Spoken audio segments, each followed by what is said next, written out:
First pitch, the right-hander delivers, and it's outside for a ball. 1 ball and no strikes. 35th game of the season for the Falcons, 34 for the Beavers. ARC at 4-29.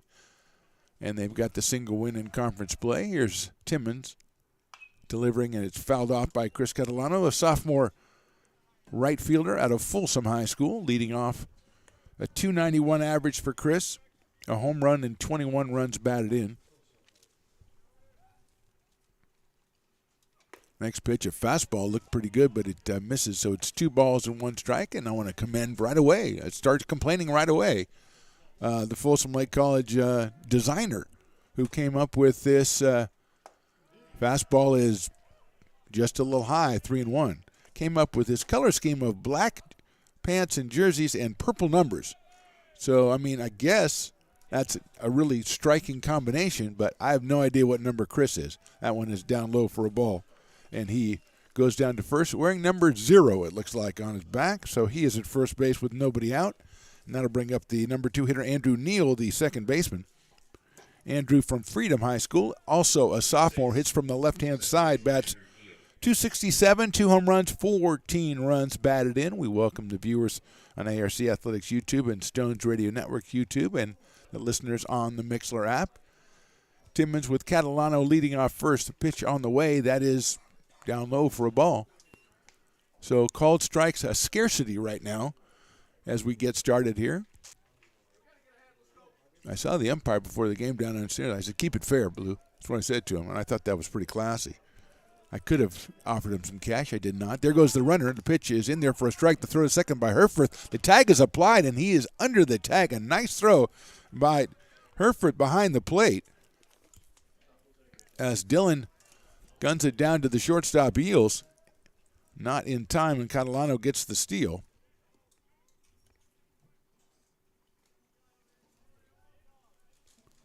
And it's a 1 ball, 1 strike count on Andrew Neal. That's hit sharply to the right of first base into the right field for a base hit. Catalano's coming around third. The play is bobbled out in right field, picked up, and going into second base is Neal. He'll get himself an RBI single, and he'll go to second on the bobble out in right field, and we're underway. 2 batters in, and there's a run in, and it's 1-0 in favor of the Falcons. Air will have to be charged on the play to Jonas Diaz out in right field as he bobbled it and allowed Neal to get to second base. And here's J.T. Walden. J.T. is sophomore from Christian Brothers, the left-handed hitter, batting .375. 7 home runs, 39 runs batted in. First pitch is high and inside to J.T. The left-handed hitter is 4th in home runs. He is 5th in RBI. And he is 8th in batting average in the Big 8 Conference. Big left-handed hitter playing at first base for the Falcons today. Neal leads off at second base. Next pitch is down low for a ball, 2-0 to J.T. Walden. Stones McCoy and I have the pleasure of doing the Lincoln Potters games over the summer, and J.T. played for the Potters last year, had a tremendous season to set himself up for another tremendous season he's having here at the community college level. Wind blowing from right to left here this afternoon at Beaver Field. 2-0 pitch. He hits that one high up in the air to center field and well. Going back is Ott, still going back. Reaches up and can't get it. It's over the fence. A home run for J.T. Walden. Dominic Ott makes a tremendous try out there, but J.T. Walden hits it out in deepest part of the ballpark. He grabs 2 runs batted in. His 8th home run of the season gives him 41 runs batted in. That moves him up those conference ranks, and it's 3-0 in favor of the Falcons. Straightaway center field just to the right of the .390 mark, and Dominic Ott was all over that one, just barely misses it. The base umpire was out in short center field, and he made the call right away. Check swing in there for a strike on Logan Sutter, who was coming in at .369 with 6 home runs and 45 runs batted in. Logan, a sophomore from Del Oro, swings and misses at that one, and he's fallen behind 0-2. Sutter 3rd in the conference in runs batted in with those 45, and he's down 0-2 now. Swing and miss on a ball in the dirt picked up by Herford. He's going to get it down to first base, and the first out is recorded, a strikeout of Logan Sutter, and that will bring up Nate Vargas. Nate, the DH today, freshman.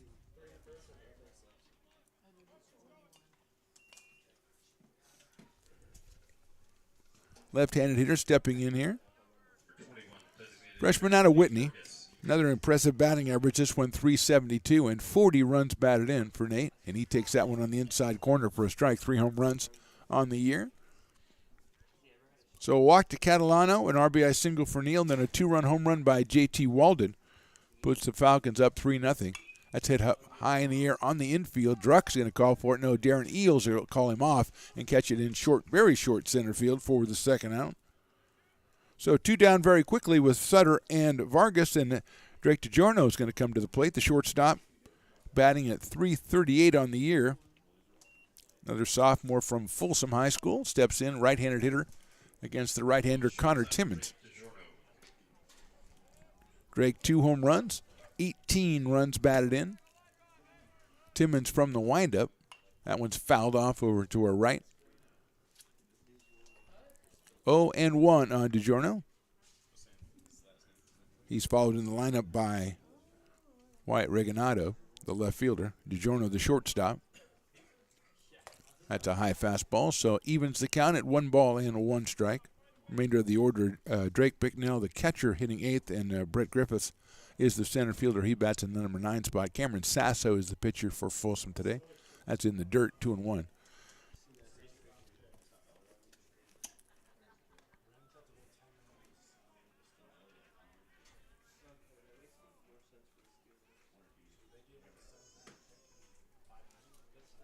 Here's the 1-1. That's right down the middle for a strike. 1-2, excuse me. Defensively, make that 2-2. Defensively, Jake Morrell's at first, Ryland Druck at second, Darren Eels at short, Anthony Packard at third. That one is a little bit high. Julian Blackwell on left, Dominic Ott in center, Jonas Diaz out in right. We have a 3-2 count. Dylan Herforth behind the plate, and Connor Timmons on the mound. 3-2 pitch in the dirt, ball 4.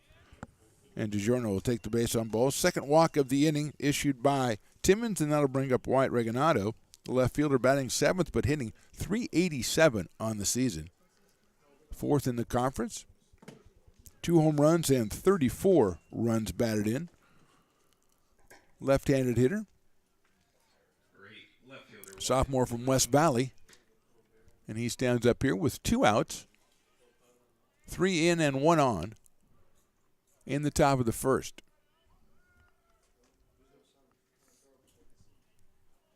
Pretty good lead over at first base by DiGiorno, and throw over there by Timmons, a quick throw. And Morrell puts the tag on, but just a little bit too late. And DiGiorno is back.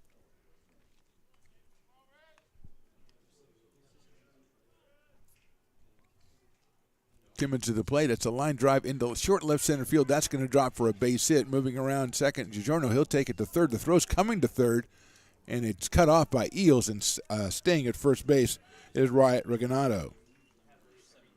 So the .387 hitter lines a base hit to left center. First and third now. Third hit of the inning. First and third, and Drake Bicknell, the catcher, coming to the plate. 286 for Drake. No home runs, but he has driven in 9 runs.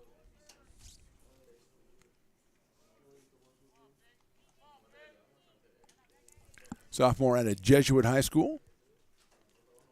A lot of sophomores on this Folsom Lake College team. And Bicknell waits. That is in there for a strike from Connor Timmons, 0-1. Number 9 hitter is Brett Griffiths. He's on deck. As the Falcons have runners at first and third. And 2 outs here in the first. That's it high up in the air on the infield. Timmons is going to call for it, but Anthony Packard comes over, calls him off, and makes the catch by the pitcher's mound. 3 runs, 3 hits, and 2 left. We go to the bottom of the first. The Falcons 3, the Beavers coming to bat. American River College is a top-tier community college sports program that provides student-athletes with the opportunity to thrive both athletically and academically. ARC Athletics is currently ranked 5th in the state and 2nd in Northern California. With over 19 sports programs, our athletes compete with the region's best athletes. Our diverse and dedicated coaching staff helps athletes develop the skills necessary to compete at the next level. Start your community college athletics journey with us. American River College, Sacramento's best athletic program. Go Beavers. Here at Super Taco, we specialize in authentic Mexican food. One of the reasons we are different from other places is that we make everything from scratch. You get a great value when you come here, large portions and quality food.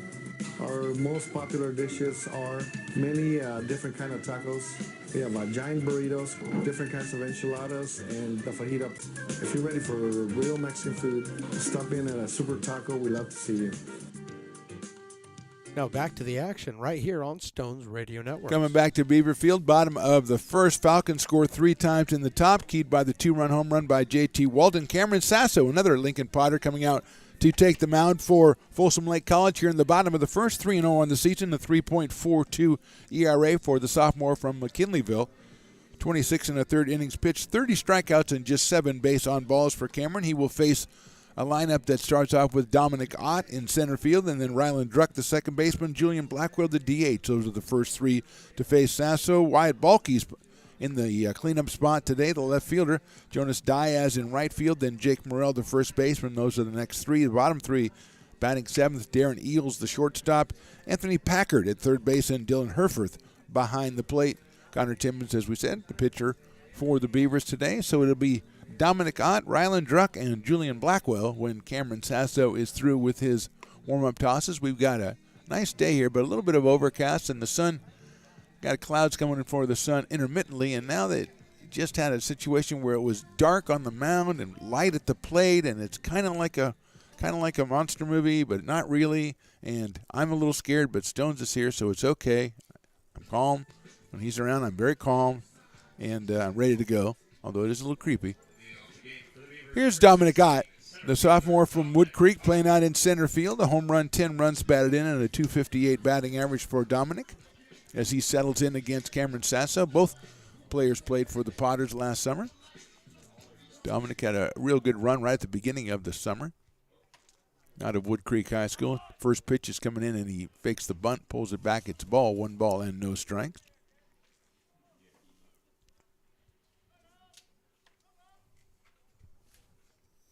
Sasso from the windup, hit sharply out towards second base, picked up out there by Neal, over to first base for the out. So Andrew Neal picks up the hard hit ground ball by Dominic Ott, gets it over to first.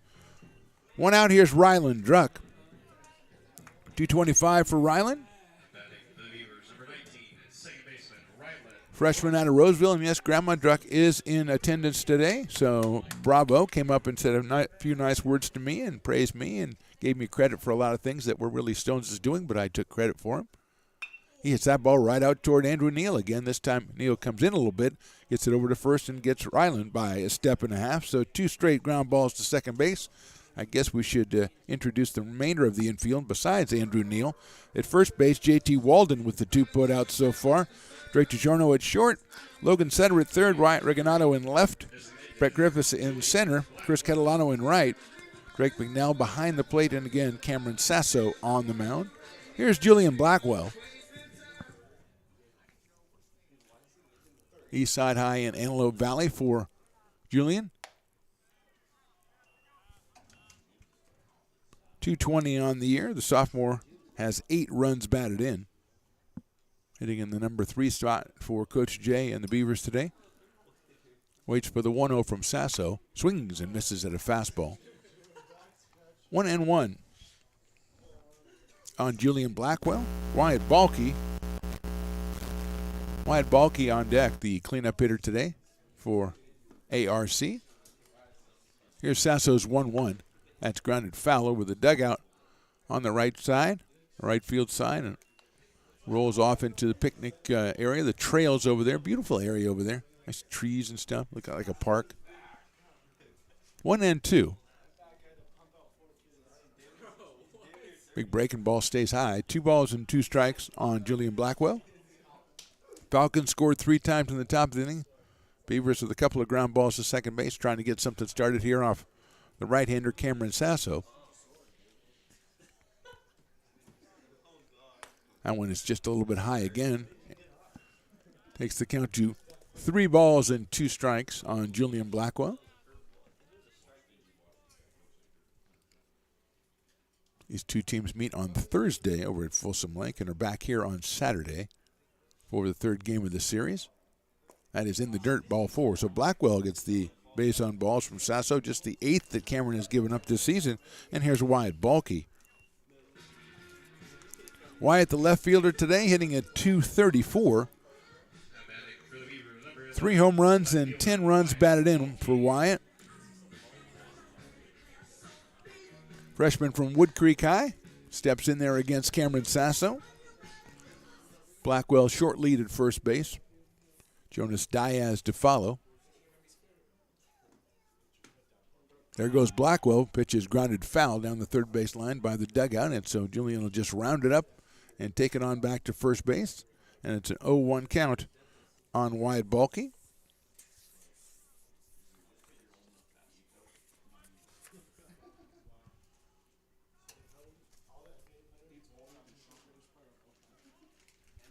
So 2 home games this week for the Beavers, 2 home games for them next week as they take on Sac City in the final series of the season. That's hit sharply right at Andrew Neal. Big hop. He flips it over to short. Stepping on second base for the force out, and that's the end of the bottom of the first. We go to the 2nd inning. The Falcons lead at 3-0. American River College is a top-tier community college sports program that provides student athletes with the opportunity to thrive both athletically and academically. ARC Athletics is currently ranked 5th in the state and 2nd in Northern California.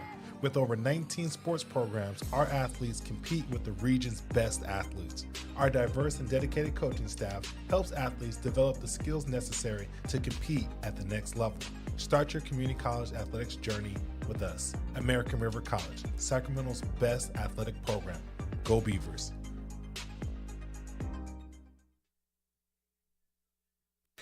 Connor Timmons out for his 2nd inning of work. As the Falcons lead at 3-0, they'll send up Brett Griffiths, number 9 hitter, then the top of the order, Chris Catalano and Andrew Neal. As Folsom Lake, 3 runs in the top of the first. A couple of hard hit balls for the Beavers in the bottom of the first, but all of them right at second baseman Andrew Neal. Going over the ARC defense again, Julian Blackwell is in left field. Dominic Ott in center. Jonas Diaz over in right. Anthony Packard at third. Darren Eels, the shortstop. Ryland Druck at second base today, and Jake Morrell at first. Behind the plate is Dylan Herforth and Connor Timmons on the mound against the Folsom Lake College Falcons, who are 25-9 on the year and 13-8 in conference play. And they will send Griffiths up to the plate. To start off the top of the 2nd inning, Brett's a freshman out of Jesuit, hitting at 143 on the season with 5 runs batted in. Right-handed hitter settles in against Timmons with Catalano and Neal to follow. Next week, Tuesday and Friday, the home games against Sac City. We will be here for them. First pitch is grounded down the third baseline. Packard has it right by the base. Anthony guns it across the diamond and got him by a half a step. Nice play, Anthony Packard, getting Griffiths by just the smallest of margins over there at first base as he hustled his way down the line. That's 1 out. And here's Chris Catalano, who started the rally in the first inning by drawing a base on balls from Connor Timmons. So he later scored on the single from Andrew Neal. Chris at 291. Shows bunt, pulls the bat back, and it is a ball down low. So it's 1-0 as Packard came in from third base. Jake Morrell down at first base playing behind the bag. Timmons from the windup quickly with a pitch. Swing and a miss. 1 ball and 1 strike. Andrew Neal to follow. Already been very busy in this game with 3 assists and an RBI single. 1-1 pitch looked good down low a little bit. So it goes to 2 balls and 1 strike on Chris Catalano. Sophomore out of Folsom High School, wearing number 0 for the Falcons. Hits that one well to left field. Blackwell moving over, reaches up and can't get it. It's over his head, going to the wall. Going to second is Catalano. He's going to try for third. The relay throw comes in. It's going to be just a little bit late. It's a triple for Chris Catalano. Hit that one just very sharply. Blackwell went to his left. Nothing he could do about it. It's over his head. Ran it down and got it into Darren Eales. The throw to third to Anthony Packard just a little bit too late as Catalano never hesitated going around first or second and made it into third with the triple. Fourth hit for the Falcons, and it'll bring up Andrew Neal, who had an RBI single his last time up. You're going to check, I think, Anthony Packard down at third base and make sure that in the tag as he wasn't spiked or anything like that. He looks to be okay. But they're checking him out down at third base. As Catalano delivers the one-out triple. Neal hit the base hit to right field in the first inning. Was misplayed out there by Jonas Diaz, so Neal able to go to second base. He drove in Catalano with the base hit. That's Neal's 15th RBI of the season. Left-hand hitting second baseman. Out of Freedom High School, another sophomore. Also listed as a pitcher on the roster for the Falcons, who are looking, as we said earlier, to close out their conference season with these 3 games against American River and sit down and wait for the other team. I believe it's Sarah and Santa Rosa. 2 of the teams ahead of them are playing each other this week in a 3-game series. So Falcons are just going to wait till the dust clears. Delta also in the trio of teams above Folsom in the standings in the Big 8 Conference as they vie for a league title and also for playoff seeding. Last year, I think the Big 8 sent 5 teams, I think, to the playoffs, maybe 6. Another strong season for Big 8 Conference teams this year. So here we're ready to go. Pitch to Neal is down in the dirt. Nice block by Dylan Herford, keeping it from getting away and allowing Catalano to advance. The 90 feet necessary to tally another run for the Falcons. 1 ball and no strikes on Andrew Neal. J.T. Walden on deck. That one in the dirt again and blocked by Herford. That one actually wasn't in the dirt. That bounced in front of the plate, and Dylan had to get down in front of it. So it's quickly 2-0 on Neal. Here in the top of the second inning.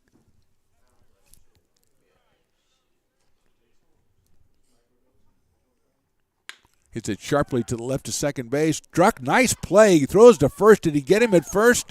No, the ball bounces away. What a play by Ryland Druck. He spun in short right field and gunned it over to Morrell, but it was on a hop, and it gets away from Jake over at first base. It'll be an infield hit for Neal and another RBI as Catalano scores easily. And it is now 4-0 in favor of the Falcons. Just a great stab going to his left by Druck. Does the pirouette and guns it to first, just a little bit off. And Neal was down there quickly running from the left side. And also from the left side, here's J.T. Walden. Throw over to first base, and Neal is back. Walden let a couple go by his first at bat, then hit one out to dead center field over the leap of Dominic Odd out there in the first inning for a 2-run home run. That's JT's 8th on the season, gives him 41 runs batted in. Timmons' pitch is on the outside corner for a strike, a fastball. 0-1 on J.T. Walden. Wearing number 34, purple numbers on black jerseys. Yeah, I can read that. That's no problem.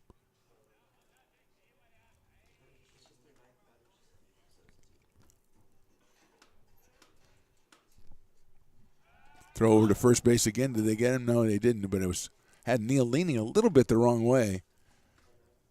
And he gets back in here. Walden steps out, steps back in.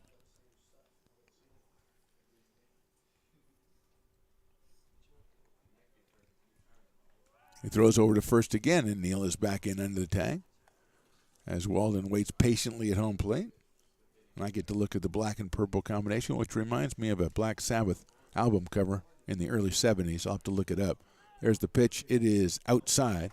Timmons came set very quickly on that one. I thought there might be a lack of hesitation there as he came set, but no call made by the umpire, who's like 10 feet away from him, so he has a pretty good view.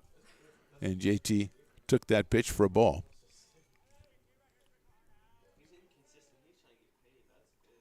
Line drive, that's a base hit into right field. Going to his Left is Diaz. It's going to go all the way to the fence. Here comes Neal around. He's going to score easily. J.T. Walden headed for third. Relay throw is going to be a little bit too late. He goes in head first. It's an RBI triple for Walden, his third RBI of the game, and it's a 5-0 lead for the Falcons.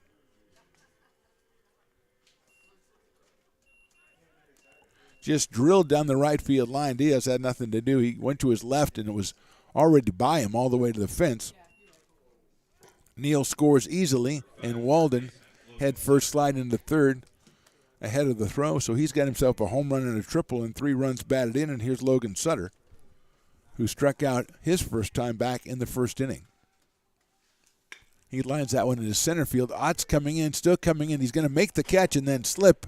It's going to be a sacrifice fly. It would have been a sacrifice fly anyway, whether Dominic slipped or not, as it was deep enough to allow Walden to tag and strolled in quite comfortably.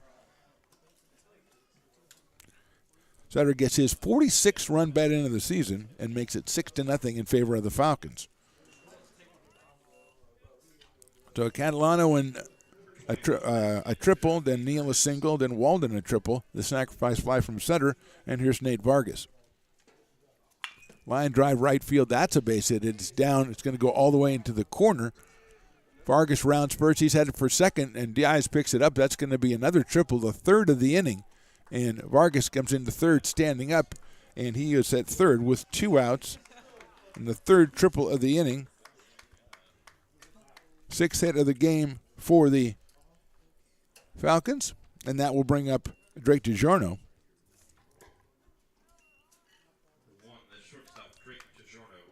DiGiorno had a base on balls back in the first inning.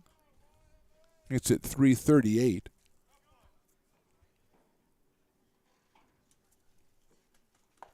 First pitch is in there for a strike. Drake out of Folsom High. 2 home runs, 18 runs batted in for Drake. He's got Vargas down at third base. He lets that one go by. That's also a strike. So it's 0-2 quickly on Drake DiGiorno. Wyatt Regalado to follow him in the Falcons order.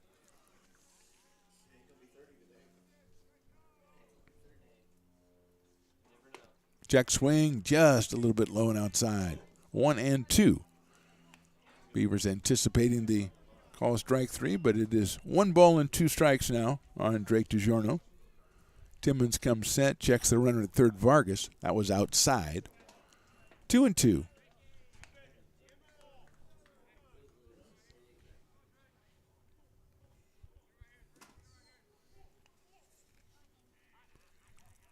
Two balls, 2 strikes. Here's Timmons' pitch, fouled off back to the screen. Thankfully, on the other side from the great Jamil Pugh, who's manning the big camera again down there. XTG Media is his company. Check them out, xtgmedia.com. Down there shooting some photos. That's fouled back to the screen. Still 2 balls and 2 strikes on DiGiorno. We are in the top of the second inning. Falcons lead at 6-0. Vargas at third leads off, pitches line down the left field line. It's hooking, and it will be foul. Julian Blackwell gives it a look, but gets back to his position.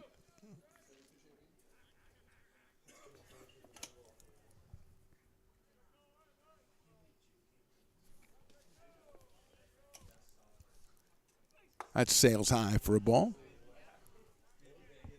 So it's actually Wyatt Balky out on left field. Blackwell is the DH today. Got used to Julian being out there. He is the DH today, and Wyatt Balky is in left field. That is misses somewhere for ball 4. So DiGiorno works it from 0-2, gets himself down to first base, runners at first and third now, and here's Wyatt Regalado, who singled his first time up. Regalado, a left-handed hitter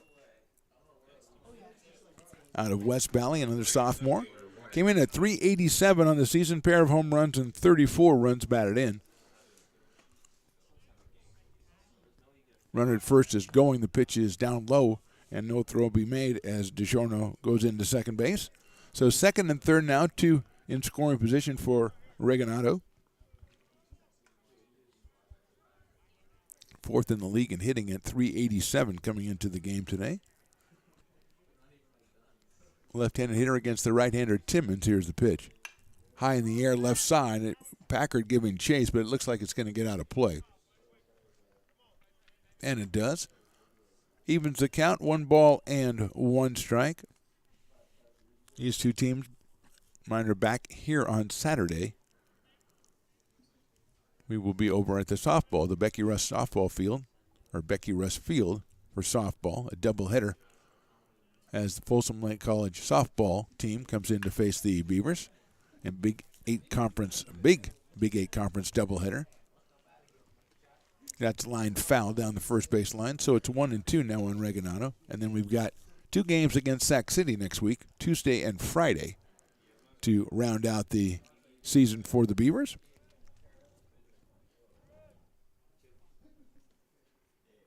That's down in the dirt, ball 2.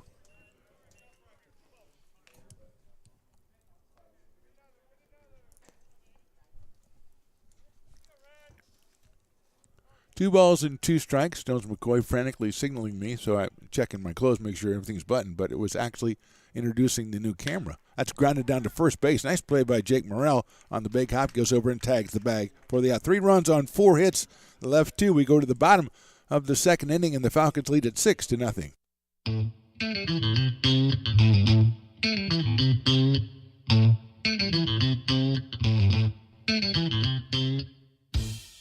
Oh, I love baking. I've been doing it my whole life. Grateful Bread was started because I needed a job.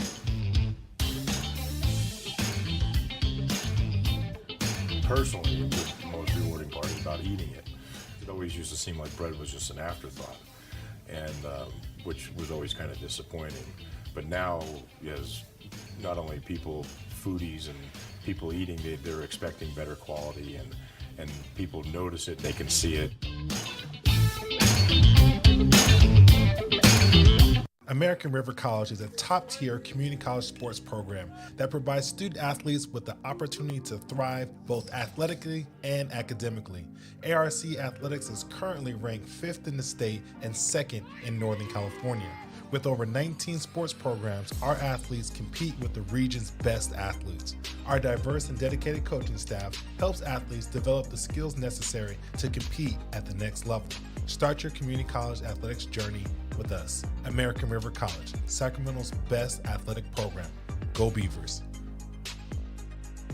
You're listening to coverage of ARC Athletics on Stones Radio Network. Coming out for the bottom of the second, Cameron Sasso now with a 6-run lead on the mound for the Falcons. He'll face Jonas Diaz, Jake Morrell, and Darren Eels, 5, 6, and 7 in the Beavers lineup. Here in the bottom of the second as they try to get something going for ARC. Diaz hitting at 194 with 7 runs batted in. Jonas, freshman out of Folsom High School, out in right field. Been doing some chasing today of line drives out there. Yes, he has a word with the umpire. He steps in. Probably, hey, Blue, what's up? That's what I told him. I said, hey, keep it fair, Blue. Keep it fair. So far, I don't know. Jury's still out on that one.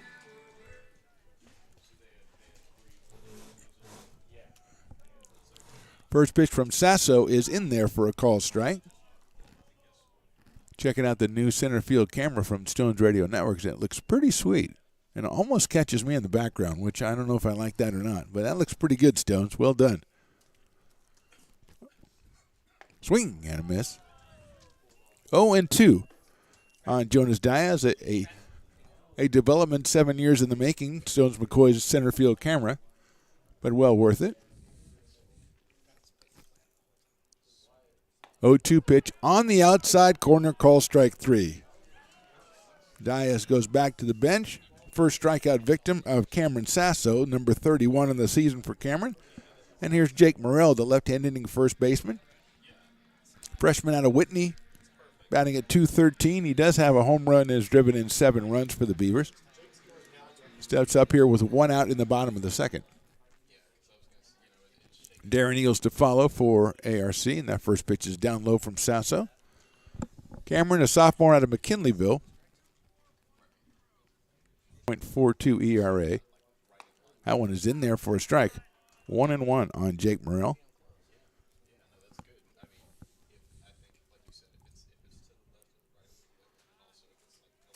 Right-hander Sasso against the left-hander Morrell. Swinging and a miss on a fastball. 1 ball and 2 strikes. Stone showing it to Matt, the PA guy, who is all excited because he's a Sixers fan. So he said, I don't care. It's good. I like it. It's great. He's so happy. Fastball misses 2-2. Sixers 2-0 over the Brooklyn Nets in Eastern Conference playoff action in the NBA.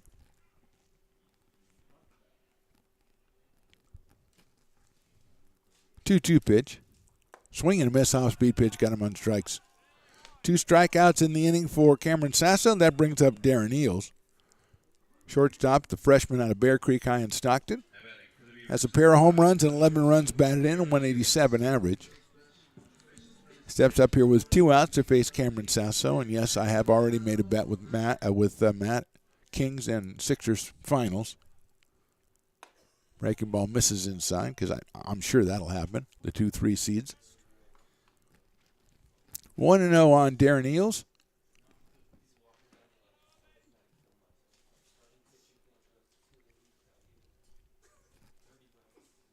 Fastball catches the outside corner. 1 ball and 1 strike. So Sasso with a couple strikeouts here in the second. 2 strikeouts, 1 walk so far for Cameron and 1 2/3 innings. Right-hander from the windup. Fouled back by Darren Eales. 1 ball, 2 strikes on Darren. If he can get something started, Anthony Packard will be up for the Beavers. Anthony in the number 8 spot, then Dylan Herford, the catcher, batting in the 9 hole.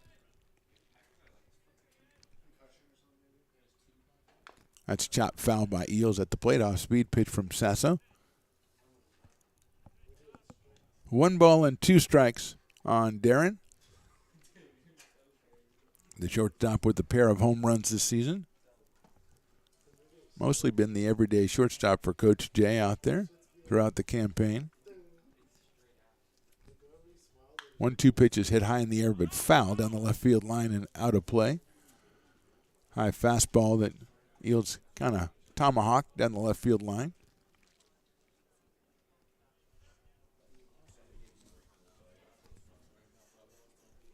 Looks like David Centeno is on the on-deck circle because Anthony Packard, if you remember, took a minute after that tag play at third base earlier in the inning. Eales swings and misses, but the ball gets away from Bicknell. He picks it up, throws it down to first, but he's going to hold on to it, and getting to first base is Darren Eales.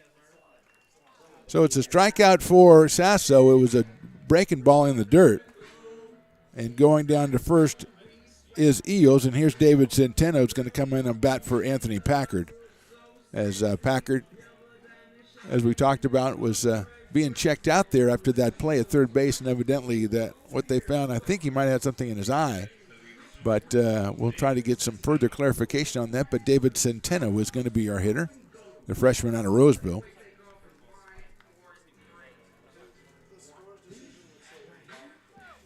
So Centeno steps in with Eales over at first base.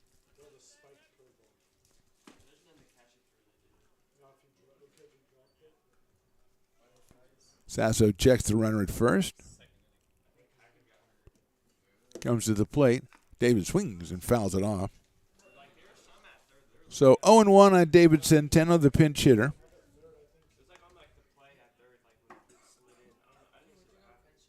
Hitting at .213 on the season is David, with 5 runs batted in. Here's Sasso's 0-1 pitch. Fastball just misses that outside corner. 1 ball and 1 strike. Dylan Herford, the number 9 hitter on deck. As Centeno, the pinch hitter, settles in. 1 ball and 1 strike. Bottom of the second here from Beaver Field. Eales with the short lead at first. Centeno takes down low for a ball, 2-1. 2 balls and 1 strike.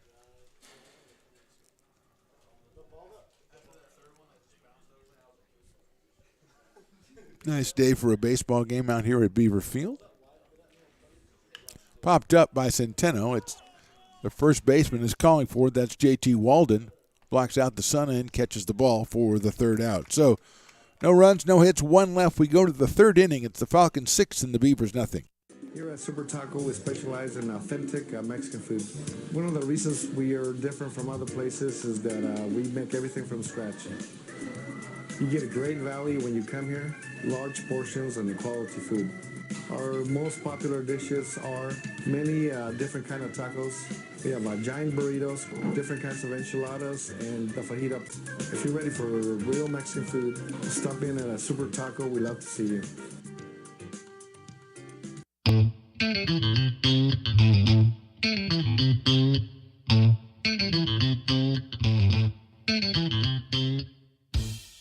Oh, I love baking. I've been doing it my whole life. Grateful Bread was started because I needed the job.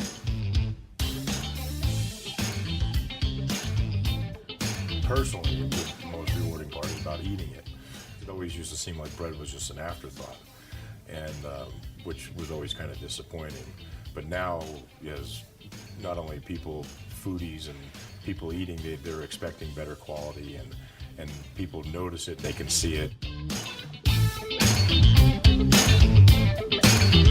Now back to the booth right here on Stones Radio Networks. Top of the third, Falcons leading at 6-0. I think it'll be Drake McNell and then Brett Griffiths and Chris Catalano, 8-9-1 for the Falcons against Connor Timmons. McNell popped out to third base his first time up, so he is 0 for 1 in this one. The catcher steps in, the sophomore from Jesuit High School. Came in at a .286 average. Timmons from the windup, the right-hander delivers outside for a ball.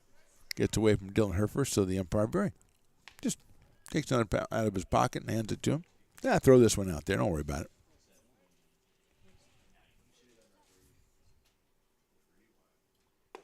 That's inside. 2-0 on McNell. David Centeno now out at third base for the Beavers, replacing Anthony Packard. Inside, that hit him, and he's going to go down to first base. Hit by a pitch for McNell. He's at first base to lead off the top of the third, and here's Brett Griffith, who grounded to third his first time up, down to Anthony Packard, and was narrowly thrown out at first base. Brett, a freshman out of Jesuit. One of the few freshmen in the starting lineup for the Beavers today, or excuse me, for the Falcons today. McNell leads off at first base. Griffith shows bunt, bunts it, big chopper down to Centeno. David picks it up on the run, throws to first. Nice play, and a good sacrifice bunt by Brett Griffiths to get McNell down to second base. So the sacrifice works for the Falcons, and they've got McNell in scoring position for Chris Catalano, who walked in the first inning and scored, and then tripled in the second inning and scored. A line drive over the head of Wyatt Balke out in left field. And Catalano never stopped, never paused, never hesitated, and made it all the way into third. He's up here now with 1 out and 1 on. Takes a strike. 0-1. Connor Timmons, a sophomore, out of East Nicholas High School, 6'3", 190 pounds.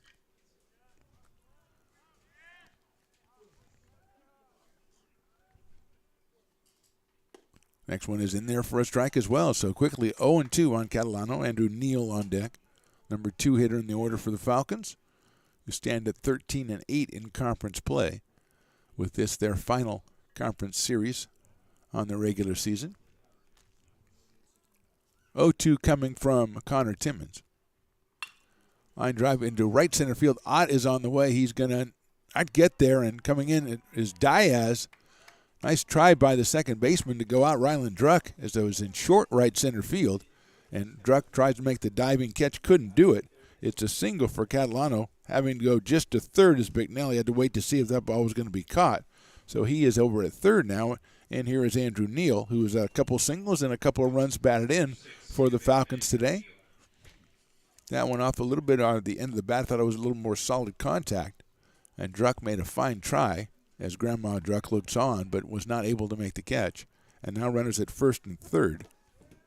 8th hit of the game for the Falcons. Second for Catalano, and the first pitch to Andrew Neal is outside. Sophomore out of Freedom coming in at 267, has picked up RBI number 15 and number 16 here this afternoon. There goes the runner. The pitch is high in the bluff to second base, but no one is fooled, and so it's second and third now. 2 balls and no strikes on Neal with J.T. Walden on deck, and J.T. has a home run and a triple today and has driven in 3 runs. So first base not really open if you're the Beavers. 2-0.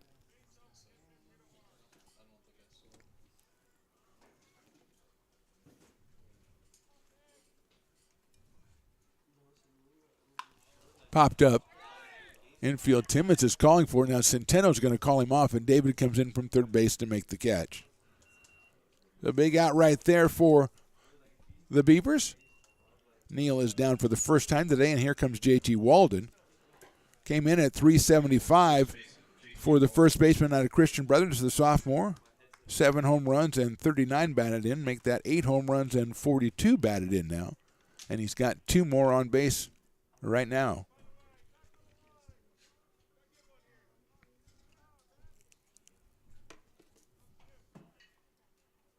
First pitch is in there for a strike. 0-1 on J.T. Walden. Came in 5th in the league in RBIs. He is past teammate Nate Vargas. Take over the number 4 spot. Vargas at 40 runs batted in. 0-1 now from Connor Timmons. Inside for a ball. Just a little bit too far inside. 1 ball and 1 strike. I'll have to have Stones McCoy do some research on that Black Sabbath album that was black and purple. It's the color scheme for Folsom Lake, Stones. I know you've been busy with your cameras and everything today, but we have important things to figure out here. 1-1 pitch. High and outside. Nice catch by Dylan Herford. I just remember it as a black album cover with pink, or not pink, purple lettering. Black Sabbath. Pretty sure it was Black Sabbath. Of course, in those days, I wasn't sure of anything. 2-1 on J.T. Walden. High fly ball, left center field coming in is Balky, and he is going to make the catch in left center field. So Walden flies out, no runs, 1 hit, 2 left. We go to the bottom of the third. Falcons 6, Beavers nothing. American River College is a top-tier community college sports program that provides student athletes with the opportunity to thrive both athletically and academically. ARC Athletics is currently ranked 5th in the state and 2nd in Northern California. With over 19 sports programs, our athletes compete with the region's best athletes. Our diverse and dedicated coaching staff helps athletes develop the skills necessary to compete at the next level. Start your community college athletics journey with us. American River College, Sacramento's best athletic program. Go Beavers. Here at Super Taco, we specialize in authentic Mexican food. One of the reasons we are different from other places is that we make everything from scratch. You get a great value when you come here, large portions and quality food. Our most popular dishes are many different kind of tacos. We have giant burritos, different kinds of enchiladas, and the fajita. If you're ready for real Mexican food, stop in at a Super Taco. We love to see you. Now, back with the play-by-play right here on Stones Radio Network. Bottom of the third, it'll be Dylan Herforth, and the top of the order, Dominic Ott and Ryland Druck against Cameron Sasso for the Beavers as they trail this one 6-0, holding the Falcons scoreless in the top of the inning, although Folsom Lake with 2 runners on base, and Walden flies out to left field.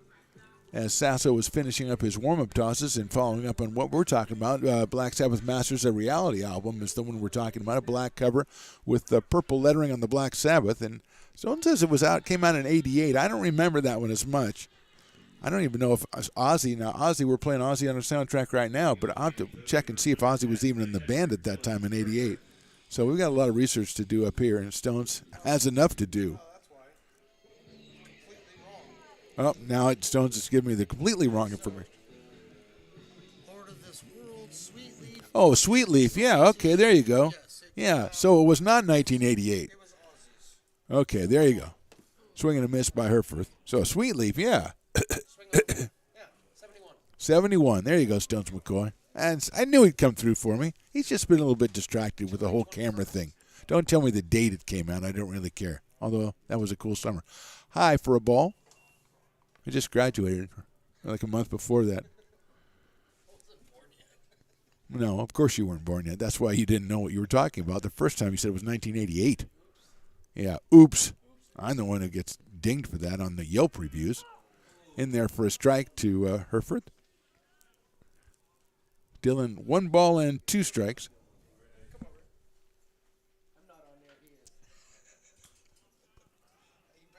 Here's the 1-2. Outside for a ball, 2-2.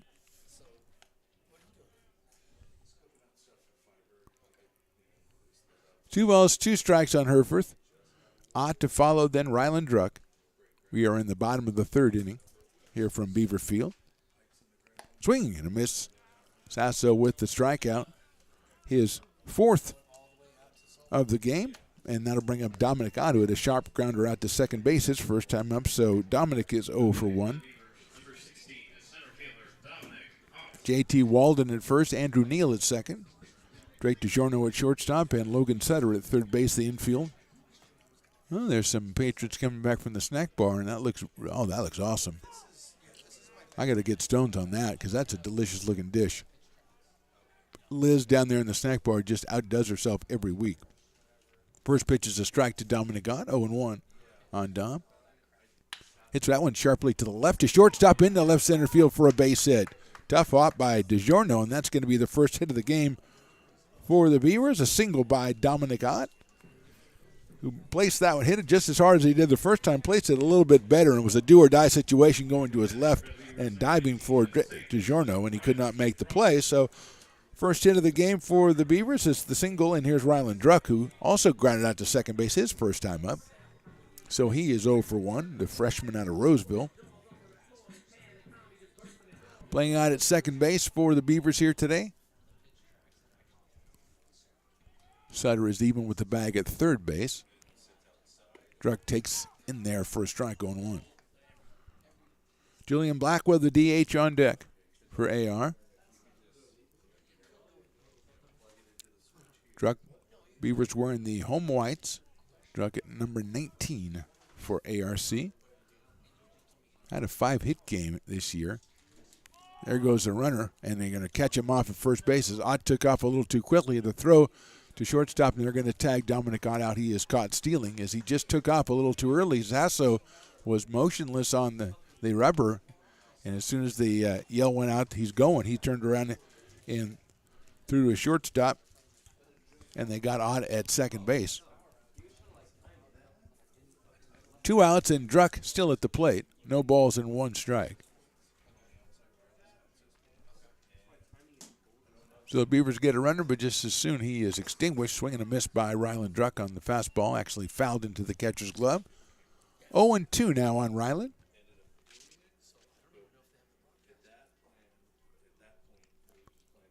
Sasso, the sophomore from McKinleyville.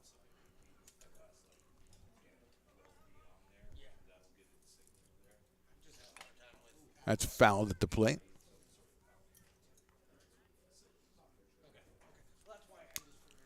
So it stays 0-2.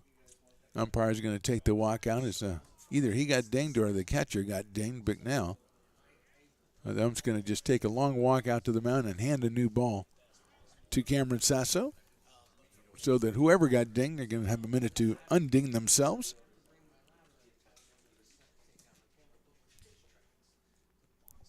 So we sit 0-2, 2 outs here in the third. Druck with 8 runs batted in on the season. That's in the dirt. Wicknell with the pickup. 1 ball and 2 strikes. So Masters of Reality, Black Sabbath, 1971. That's the color scheme of the Folsom Lake Falcons. On the road, black jerseys, purple numbers. That's hit to the right of first base. Nice scoop out there by Walden. He's got the pitcher covering. Did he get him? Yes, he did. Nice play by J.T. Walden going to his right, and Sasso got there just in time. So no runs, 1 hit, nobody left. We go to the 4th. Falcons lead at 6-0.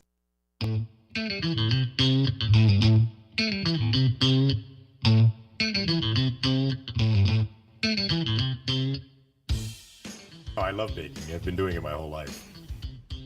Grateful Bread was started because I needed the job.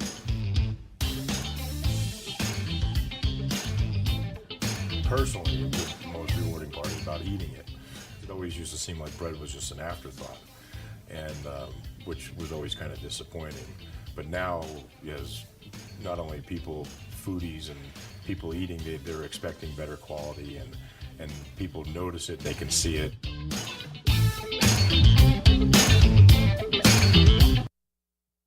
American River College is a top-tier community college sports program that provides student athletes with the opportunity to thrive both athletically and academically.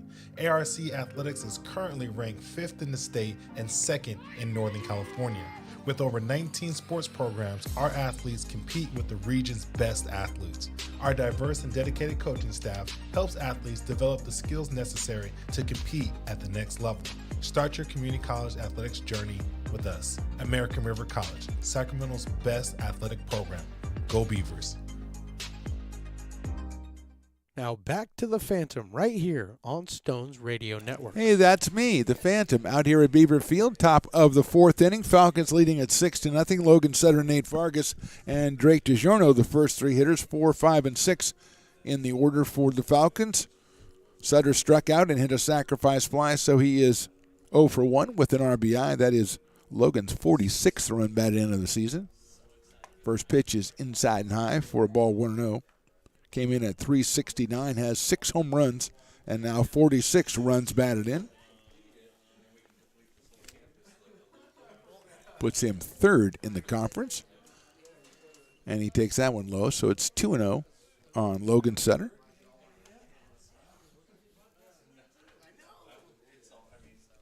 Here's the 2-0. Check swing, it's in there for a strike. 2 balls and 1 strike. Sutter, a sophomore from Del Oro High School, the Golden Eagles. Right-handed hitter, slightly open stance against the right-hander Connor Timmons as he awaits the 2-1 pitch. Swing and a miss. 2-2. Sutter and then Nate Vargas and Drake DiGiorno here in the 4th for the Falcons. Line down the left field line is hooking, and it will be foul into the area out there to the right past the looks like the sheds and stuff down there to house all the equipment. So it's 2-2 now on Sutter. He got that one. Inside pitch turned on it a little bit too far. That one misses the inside corner. Full count, 3 balls and 2 strikes. Falcons had 3 in the first and 3 in the second. Beavers with just 1 hit through their first 3 innings, a single by Dominic Ott. 3-2 pitches hit up high in the air out towards center field. Ott's going to come in, still coming in, and Dominic reaches up and makes the catch in medium deep center field for the first out. So Sutter is retired. On a fly ball to center field, here's Nate Vargas, who popped out to short in the first and then tripled in the second. So he is 1 for 2. Nate came in at 372, the designated hitter with a trio of home runs. That makes 3, I believe, and 40 runs batted in. First pitch is high for a ball to the left-handed Nate Vargas.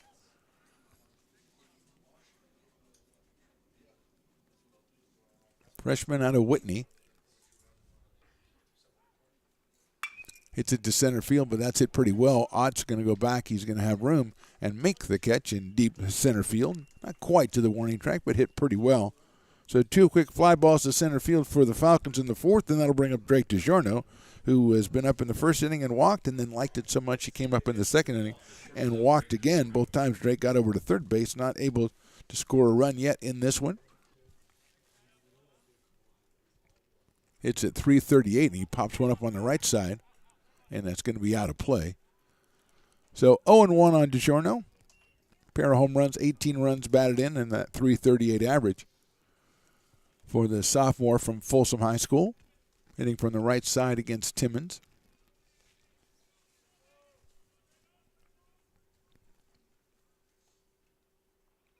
Timmons down low with the fastball. 1 ball and 1 strike. Wyatt Reganado on deck in case DiGiorno gets something started for the Falcons here. That's in the dirt again. Bounces up. I think that one got the umpire, so we're going to take a momentary time here as the umpire got dinged by the ball that was about, I'm going to say 58 feet, and then hopped over the shoulder of Dylan Herforth and found the umpire standing right there, which is his job, so not dinging him on that. Quickly back in action for the 2-1 pitch, though. And that one is even shorter, and I got the umpire, I believe, again, that time on the hand. So we're going to take a little time out here and let the umpire pull himself together as he takes a walk and circles around home plate, and his partner comes in from first base to check on him. He waves him off. Looks like Coach Gregory from Folsom Lake comes out to check on him. Here comes Coach Jay, and they're going to have a conversation at home plate, checking on the umpire and bringing the trainer out with him. As if he wasn't dinged on the first one, he definitely was dinged on that one. A couple of 57-footers. And I'm not talking about like boats or anything. Those are pitches. Coach Jay goes back into the dugout. And I'm not saying he doesn't care about the umpire. I think he might be looking to get some ice or something like that as the trainer comes out to talk to him. That one got him out. And there's chuckles all over the place. Stones just chuckles all over the place. Now, you usually have a pretty good idea what goes on in these situations. Do you have any insight for me? Yeah, that one came up off the dirt, hit him in the hand, and I believe it got him in the hand the second time also. So man, his hand is probably the size of his foot right about now. That's not a good visual. I have to paint word pictures. Yeah, I know. And if you're going to be in this medium, you got to paint a little better picture than that. I thought that was a great word picture. Now, if you've seen that movie Everything Everywhere All at Once, they had hot dog fingers, and I think maybe that would have been a more appropriate thing than to say that his foot. You see what I'm saying? Say he's got hot dog fingers or something. Can't say I've seen Everything Anywhere All at Once. Everything Everywhere. Now you've got me confused, and let's get back to the action. 3 balls and 1 strike, 2 hurt fingers to DiGiorno, and that is ball 4. And I don't think that he was going to get any call on that, even if it was close. DiGiorno now 3 walks on the game, and here's Wyatt Reganado, the left fielder, who has singled and grounded out to first base. Wyatt's a sophomore out of West Valley, and he sports a .387 average coming in and is 1 for 2 today. Pair of home runs, 34 runs batted in for the left-handed hitting left fielder. Drake McNell, the catcher, on deck. There goes the runner. It's in the dirt, and it got the umpire in the leg this time. And going down to second base is DiGiorno. And I don't mean to make light of it because that looked like it stung. I mean, I'm not making light of it. I'm just saying that he is just getting battered back there. We're going to have a timeout. Stones, I'll bring you back in. I hope you don't have any more word pictures like you did last time. They're going to go out and they're going to talk to Connor Timmons just to give the umpire, I think, a break, because that one was another 57-footer, it looked like. Yeah, 3 in a row. That's the trifecta that no umpire ever wants to face. All right. You want to win the trifecta when you're betting and horse racing, but behind the dish, you don't want that trifecta. So you'd rather get the ball to go all 60 feet and get to the catcher than have it bounce 3 feet in front. And you can't even, I mean, the catcher, Herforth has it, he's doing what he can out there, but it's bouncing a little bit too far out in front of him and coming a little too quickly for him to make the adjustment. Well, there might even be 60-footers. You're forgetting about the other 6 inches. If he doesn't that's not 6 inches. That other 6 inches, he's got to make sure he gets that too. Yeah, it's just a tough time. That's what I've heard, yeah. Tough time behind the dish right now for this blue. Yeah, why don't you take this time to tell us about Stones Radio Networks and ARC Athletics YouTube and how you follow ARC Athletics? Well, you started to do it, so I'll just finish it. I want you to finish. I'll finish it. ARC Athletics on YouTube is where you want to catch all of the action for American River College sports. Plus, you can always go to Stones Radio Networks on YouTube. And you definitely want to be following along on Stones Radio Networks on the Mixler app. Oh, yeah. And you need to have Stones Radio Networks website. You got to have that bookmarked because that'll always tell you everything that we're doing. So, I mean, those are the greatest places to find us. And don't forget, subscribe to the YouTube page. Thank you, Stones McCoy, for that pretty effective discourse, I think. And we're ready to go again. I don't even want to tell you what happened with that pitch.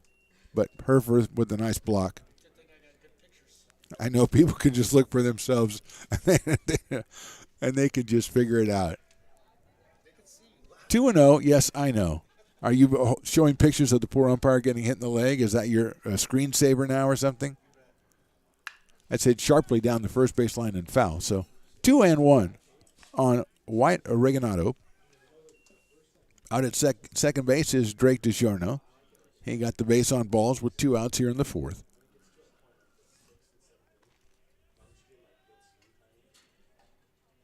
Timmons from the stretch with the 2-1 pitch in the dirt blocked by Herford. 3 balls and 1 strike.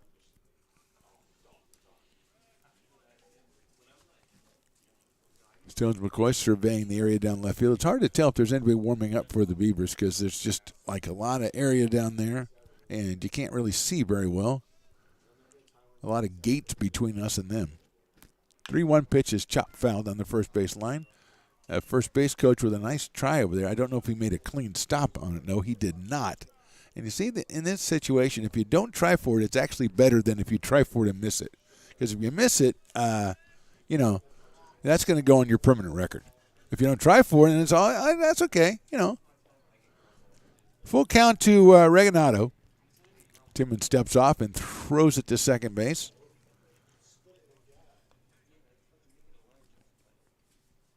With the rules the way they are, I think maybe sometimes they throw it so they won't get a disengagement or something. So, yeah. So it's a pickoff try at least. 3-2 pitch coming up. In the dirt blocked by Herford, ball 4. So 2 walks after 2 flyouts to center field here in the fourth, and that'll bring up Drake Bicknell, the catcher. Popped up to third base and was hit by a pitch, was Drake.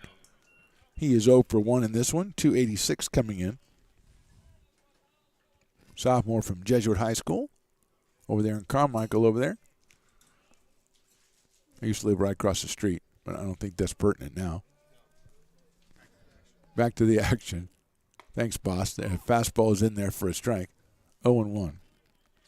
Every once in a while he looks at the letterhead and it says Stones Radio Networks. He goes, oh, that's me. And he has to tell somebody what to do. And I'm the only one around, so basically I bear the brunt of that. 0-1 on Bicknell. Brett Griffiths, the center fielder, on deck. 2-on-2 outs here in the fourth. Outside. 1 ball, 1 strike. Falcons scored 3 times in the first and 3 times in the second. Had 2 runners on in the third, but were foiled on a fly ball to left field and ended the inning. And 2 quick outs here in the fourth, but then 2 base on balls, and we are first and second with 2 outs. 1-1 now. Sharply to the left of third. Nice pickup by Centeno. He goes to second. Nice play by David Centeno at third base. Went the only place he could go and gets the force out at second base. No runs, no hits. 2 left. We go to the bottom of the fourth. It's the Falcons 6 and the Beavers nothing.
Now back to the Phantom right here on Stones Radio Network. Bottom of the fourth inning, 6-0 Falcons. It's Julian Blackwell, Wyatt Balke, and Jonas Diaz, 3, 4, and 5 for the Beavers against Cameron Sasso, who has sailed through the first 3 innings, allowing just 1 hit and striking out 4.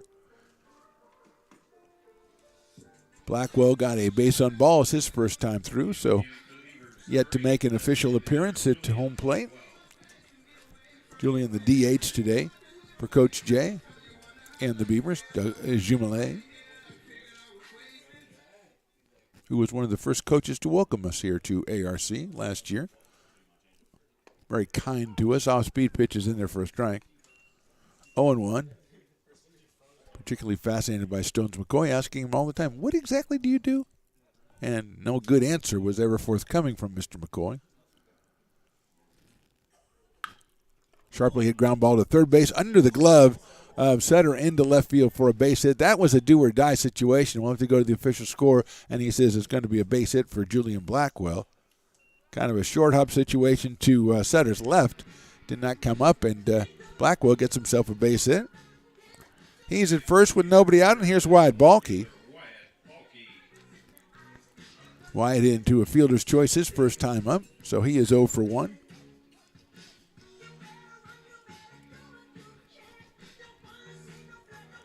Freshman out of Wood Creek, hitting a .234 coming in. He's got Blackwell down at first base. Sasso taking his time, comes to the plate with a pitch. A fastball is in there for a strike on 1. Blackwell, when he was on the first time, took off, and I think Cameron Sasso remembered that and kind of held the ball an extra second or two. Blackwell, not a big lead over at first base. He is up in the top 5 of stolen base leaders in the conference with 12.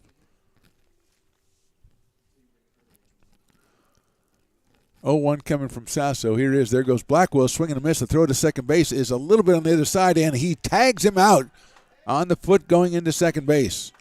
So the throw went on the second base side, but he is knocked down. The throw by Bicknell got him at second base. So the first out, and it's 0-2, I believe. I think Wyatt swung at that one, so it's 0-2. That one is in the dirt, 1-2. So Blackwell tries to steal, and he is thrown out by Bicknell.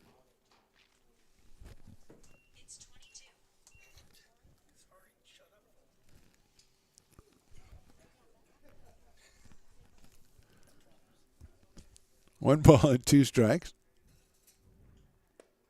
Fastball misses outside. 2-2. Well, McCoy, I don't know what happened. All of a sudden his watch is talking to him. I think he has Alexa in his watch, and he said something distasteful, and Alexa immediately responded and said, hey, watch it, mister. 2-2. To Balke with Diaz to follow. Fouled out of play by Wyatt. 2 balls and 2 strikes. So Blackwell opens the inning with a single to left. He is cut down Steely for the first out, and now Balke, 2 balls and 2 strikes.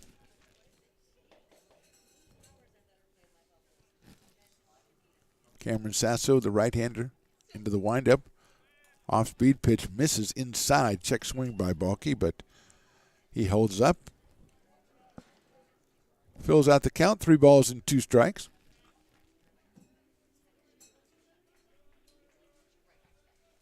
Bottom of the 4th here from Beaver Field.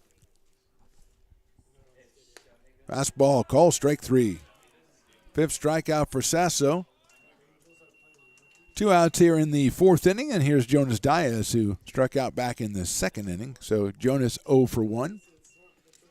Comes up to the plate with 2 outs here in the 4th. 194 on the season, 7 runs batted in for the freshman out of Folsom. Right-handed hitter against Cameron Sasso. First one is right down the middle for a strike, 0-1.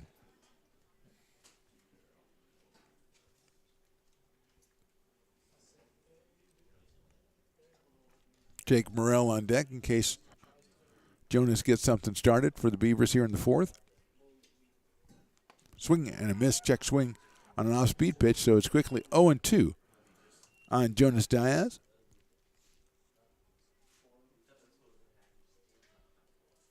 No balls, 2 strikes.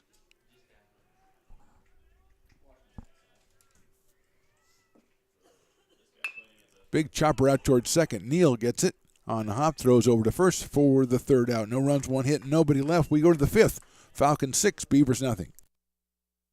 American River College is a top-tier community college sports program that provides student athletes with the opportunity to thrive both athletically and academically. ARC Athletics is currently ranked 5th in the state and 2nd in Northern California. With over 19 sports programs, our athletes compete with the region's best athletes. Our diverse and dedicated coaching staff helps athletes develop the skills necessary to compete at the next level. Start your community college athletics journey with us. American River College, Sacramento's best athletic program. Go Beavers.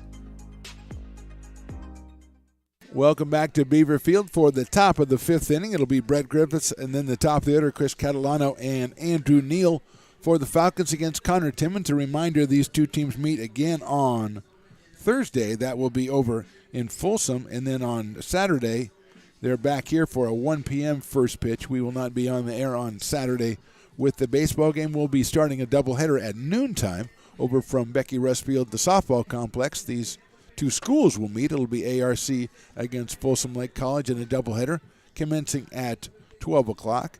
Then next week, 2 home games on the baseball side as AR hosts Sac City in a couple of games on Tuesday and on Friday. And we will be bringing those to you on ARC YouTube or Stones Radio Networks, or wherever you find your YouTube content, or download the Mixl app to get audio only and search Stones Radio Networks. And here's Brett Griffiths here against Connor Timmons, who's given up 8 hits in the game and 6 runs. Griffith has grounded third and sacrifice, so he is 0 for 1. First pitch is just a little bit high and outside for a ball.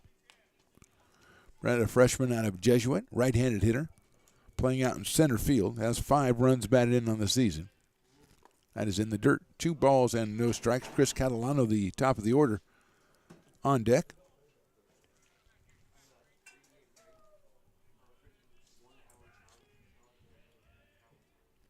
Two-0 pitch. That also misses high and outside. 3 balls and no strikes.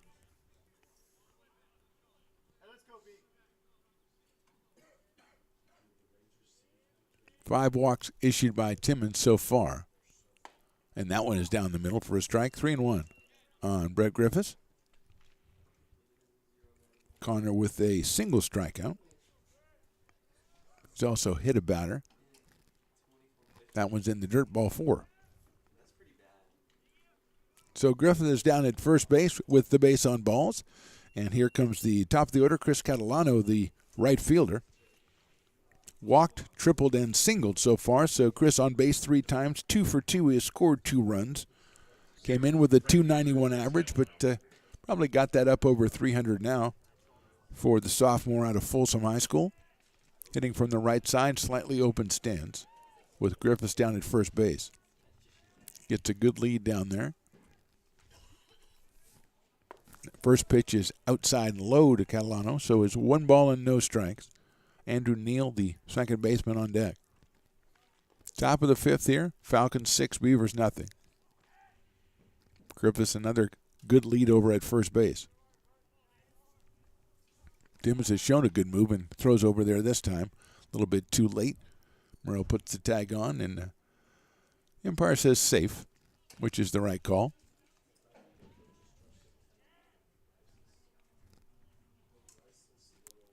To the plate inside with a fastball, 2-0 on Catalano now.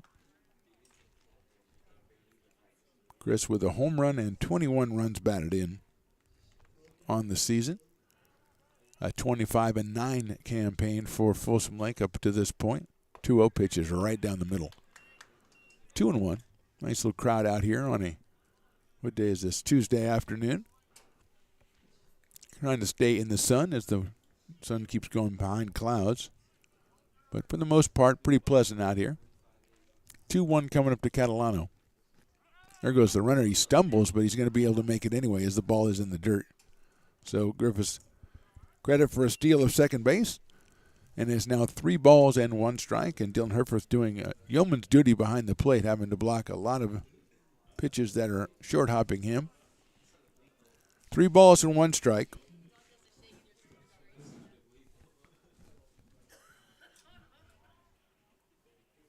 Fastball on the outside corner, call strike 2. Catalano headed down to first base, but that one is in there. And it makes the count full at 3 balls and 2 strikes, with Neal waiting to come on deck. Or waiting to come to the plate from on deck. Left-hand hitting second baseman.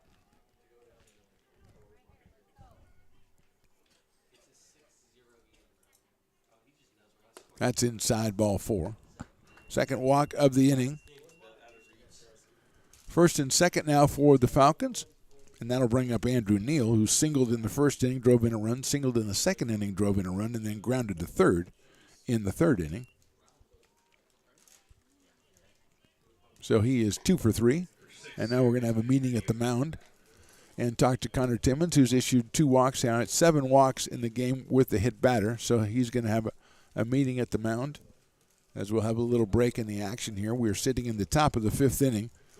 Folsom leads this one 8-0, and I think we're going to have a pitching change. And as Connor Timmons comes off the mound, and new pitcher coming in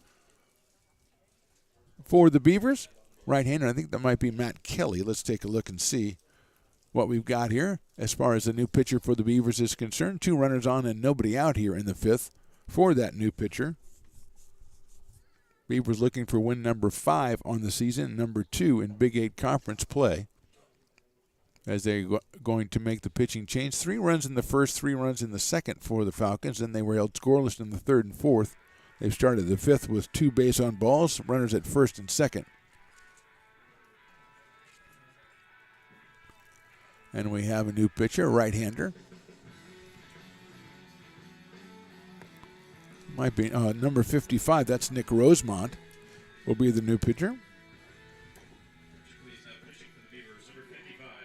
So Nick Rosemont, the sophomore from Intercom, comes on for ARC in relief of Connor Timmons here in the top of the 5th inning.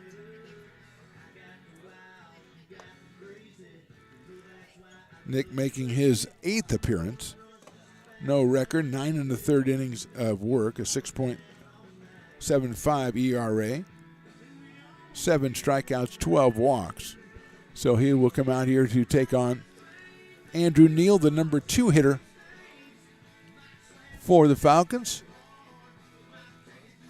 Rosemont, a right-hander, is going to be pitching from the stretch with runners at first and second and nobody out. Softball-wise, the 2 games we do on Saturday will be the final home games for the ARC softball team. They are playing right now at Sac City. Last we saw, it was tied at 0 in the top of the 4th. Beavers coming off a doubleheader win against Modesto, so they have improved to 9-11 in conference play. They have a game today. They have a doubleheader on Saturday, and then they have a game next Tuesday down in Stockton against Delta. That will complete their conference season, so every game important for them as well as they look to try to make it into the postseason play. But right now, it is Andrew Neal coming up to the plate against Nick Rosemont. Griffiths is at second base and Catalano over at first base. Nobody out here in the 5th.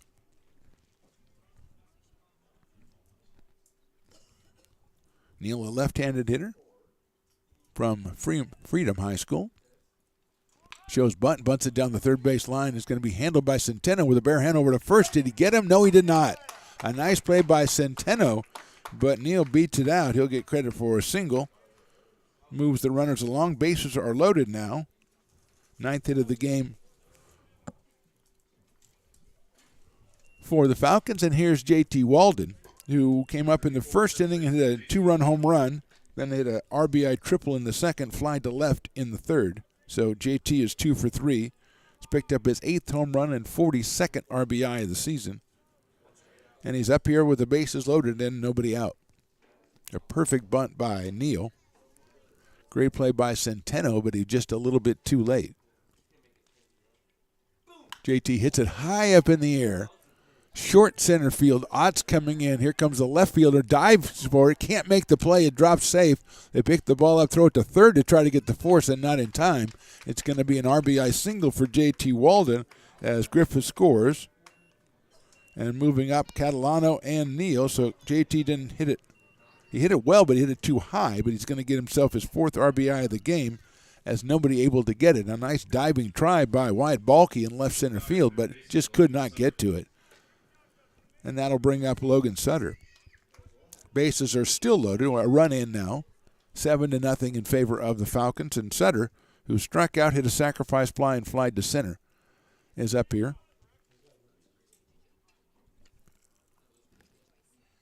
Rosemont's first pitch is low for a ball. Sutter with 6 home runs and now 46 runs batted in. Came in at .369. He is 0 for 2 in this one so far.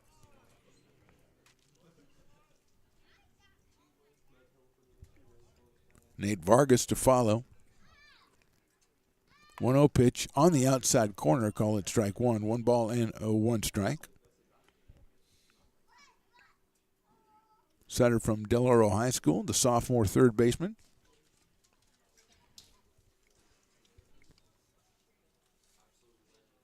That pitch is just a little bit high, 2-1. Sutter third in the league in runs batted in coming into this game. Has picked up 1 more in this one and sits at 46. Teammate J.T. Walden at 42, and now Nate Vargas, who's on deck, has 40. Sutter hits that ball high up in the air to the right side. Moving over is Ryland Druck in short right field. He's going to make the catch and the tag at third base, but Ryland Druck spins and throws it into home and holds the runner at third base as Catalano has to hold. And a good play by Ryland Druck. Sutter is retired. 1 out now, and that brings up Nate Vargas. Tough play by Druck as he had to go out in short right field, looking back up into the sun, but he made it and spun and got the ball into home plate. Not really the accuracy of the throw, but just the speed in which he got it in kept Catalano down at third base, where he stays. And here's Vargas, who is popped out, tripled, and flied to center. First pitch just misses outside for a ball. Vargas, .372 coming in with those 40 runs batted in. Also has 3 home runs. Left-hand hitting DH out of Whitney High School, just a freshman. That one is in there for a strike. 1 ball and 1 strike from Nick Rosemont on here in the 5th inning in relief of Connor Timmons, who went 4+ innings. Allowed 9 hits. Make that 8 hits. Outside for a ball, responsible for all 7 runs that have scored so far, as well as Catalano down at third base.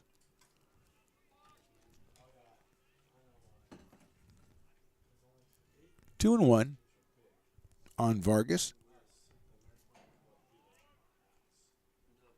Line drive into right field. That's down for a base hit. 1 run will score. Diaz gets it in quickly, and it's cut off by Morrell. So good job by Jonas Diaz to get it in, but it's an RBI single for Vargas. Catalano scores. Neal moves to third. Walden to second. 41st run batted at the end of the season for Vargas. 8-0 now in favor of the Falcons, and here is Drake DiGiorno. So it's Neal to third, now Walden at second, and at first Vargas. As DiGiorno settles in, he has walked 3 times in this game. And he's up here with the bases loaded. Still just 1 out in the 5th. 2 runs in. That's hit high and deep to left field, but foul. So DiGiorno got all of that one, but hit it foul. So it is 0-1 on Drake DiGiorno.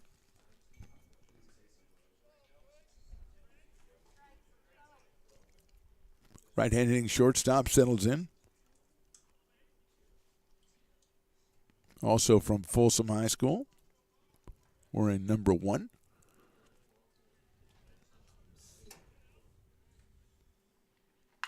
That's hit well to left field. Going back, and making the catch is Balky out there, but it's going to be a sacrifice fly. Good play by Wyatt Balky in left field covering the ground. It's a sac fly for DiGiorno, his 19th run batted in. Another run comes across the plate. That is Andrew Neal. Walden has to hold at second base, and still at first is Vargas. And it'll bring up Wyatt Regalado. So 3 runs in for the Falcons. That ball was hit very well by DiGiorno, but just didn't get up high enough. And good play by Balky out in left field. Get it in quickly to hold the runner at second base. First pitch is in there for a strike to Regalado, who is singled, grounded out, and walked. White at 387 coming in, has 34 runs batted in on the season.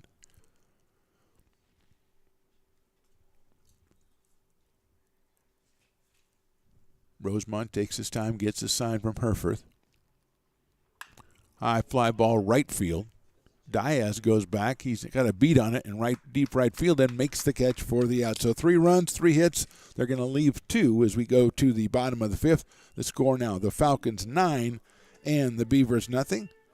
As 3 runs in the first, 3 runs in the second, and 3 runs now in the 5th for Folsom Lake, giving Cameron Sasso a pretty big margin out there on the mound as the right-hander has given up just 2 hits over the first 4 innings and has struck out 5 and walked 1. So Sasso looking like he is well on his way to picking up his 4th win of the season. He came in at 3-0 with a 3.42 ERA and a very impressive 30-7 strikeout to walk ratio in just 26 1/3 innings, the sophomore out of McKinleyville. Trying to get Folsom their 14th conference win of the season. Would be win number 26 on the years. They are 25-9 right now. And they're looking to close the season out with the win today and a couple more this week and sit through with Big 8 conference action at 16-8 and let Santa Rosa, Sierra, and Delta fight it out amongst themselves. Delta and Santa Rosa were tied at 13-5, and then Sierra just a game back at 12-6. All 3 of those teams, of course, with 6 games left to play in Big 8 conference, and the Falcons with just 3. And they look well on their way to getting win number 14 here today behind Cameron Sasso as he completes his warm-up tosses and Bicknell throws it down to second base. And we're ready to go here in the bottom of the 5th. Jake Morrell, Darren Eels, and David Centeno, the first 3 hitters for the Beavers. Morrell struck out back in the second inning, so Jake is 0 for 1 so far in this one. 213 on the year. He has a home run, has driven in 7 runs. Left-hander gets in the box, squares up against the right-hander Sasso, who likes to pitch from the windup. Fastball misses. The walk-up music almost impeding on the actual game, and the umpire made the move. Hey, cut the Guns N' Roses. 1 ball and no strikes on Jake Morrell. Takes inside and low for a ball, 2-0. Starting off the bottom of the 5th there. Darren Eels to follow. 2 balls, no strikes. Sasso gave up a single in the 3rd to Dominic Ott. That's line fouled on the left field line. A single in the 4th to Julian Blackwell, but Ott was throwing out trying to steal, and Blackwell was throwing out trying to steal. Actually, Ott was picked off first. He just took off, and Sasso stepped off the rubber and threw down to shortstop. He was tagged out by DiGiorno. That's hit well to center field by Morrell, going back. The center fielder Griffith still going back, reaches up and makes a very fine running catch in center field. Jake Morrell got all of that one and hit out to center field, but Griffith, covering a lot of ground, makes the fine running catch for the first out. So the Falcons, a bunch of hitters, but when they needed defense, they pulled it out right there as Griffiths in center field makes a good running catch. 1 out, and here's Darren Eels, who struck out his first time, reached when the 3rd strike, made it all the way back to the backstop. Breaking ball inside for a ball, 1-0. So Darren's 0 for 1, has been on base. David Centeno to follow.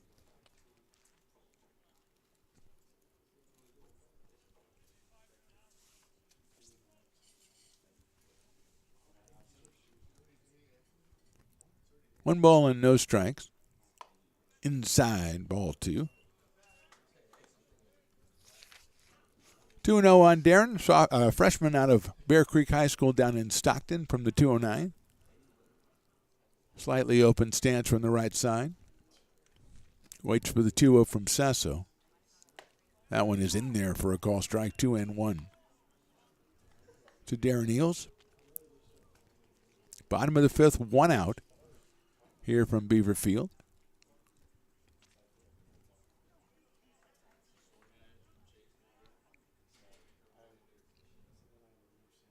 2-1 pitches in there again. 2-2 to Eels. Gotten the 2-0 advantage, but coming back, Sasso with 2 straight fastballs to even the count at 2 balls and 2 strikes.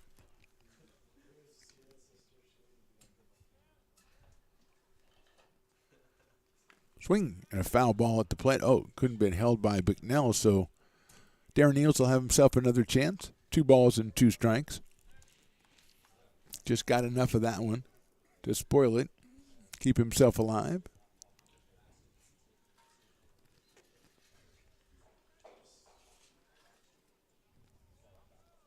Sasso ready now for the 2-2 pitch.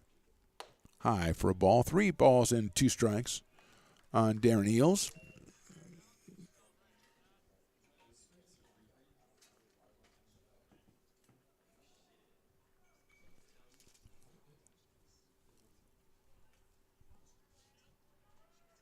Three-two pitch is chopped out towards shortstop. DiGiorno has it on a big hop across the diamond and gets him by a step over at first base for the second out of the inning. So 2 outs, and here's David Centeno. He came on for Anthony Packard after Anthony had to leave the game on a tag play at third base in the second inning. And still haven't found out about Anthony's condition. Hopefully it was just precautionary as Centeno was put in the game to take his place. And David now is up here. Popped out to first base, his only appearance, and that first pitch is in there for a strike. 0-1 on David.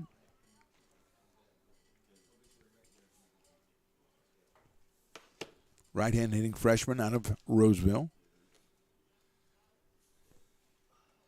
That one is high for a ball. Bottom of the fourth from Sac City. Softball score, Sac City 3 and American River 1. They are back home on Saturday at noon. We'll have the doubleheader for you. Foul back by David Centeno.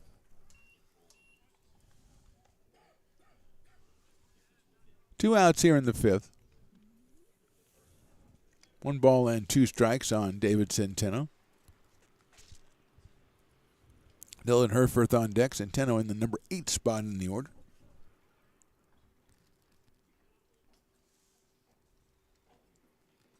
There's a line drive to left field. That's a clean base hit for David Centeno. Cut off in left field by Regalado, but well done by David Centeno. Got the off-speed pitch and waited for it and hit a ringing base hit to left field. Third hit of the game for the Beavers off Cameron Sasso. And here's Dylan Herforth, who struck out back in the third inning. So Dylan is 0 for 1 in this one. He's up here with Centeno at first and 2 outs.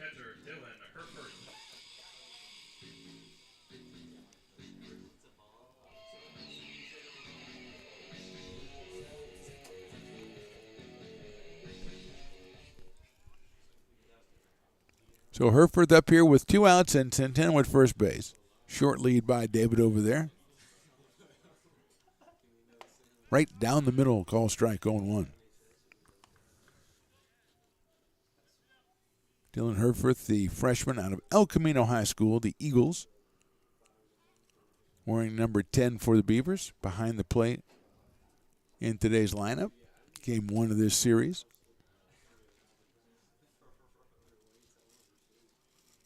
Swing and a miss. 0-2. Centeno with the 2 out single to left. Short lead over there at first base. Beavers have mentioned 2 of their previous 3 hits were wiped out trying to steal. 0-2 coming up to Herforth. Just misses 1 ball and 2 strikes. Half the infield thought it didn't miss, and they were on their way in, but 1-2 on Dylan Herforth. Top of the order, Dominic Ott on deck.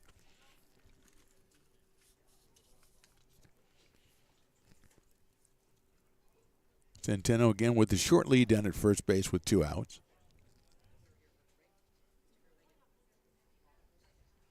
That sails high. 2 balls and 2 strikes. 3 in the first, 3 in the second, and 3 more in the fifth for the Falcons.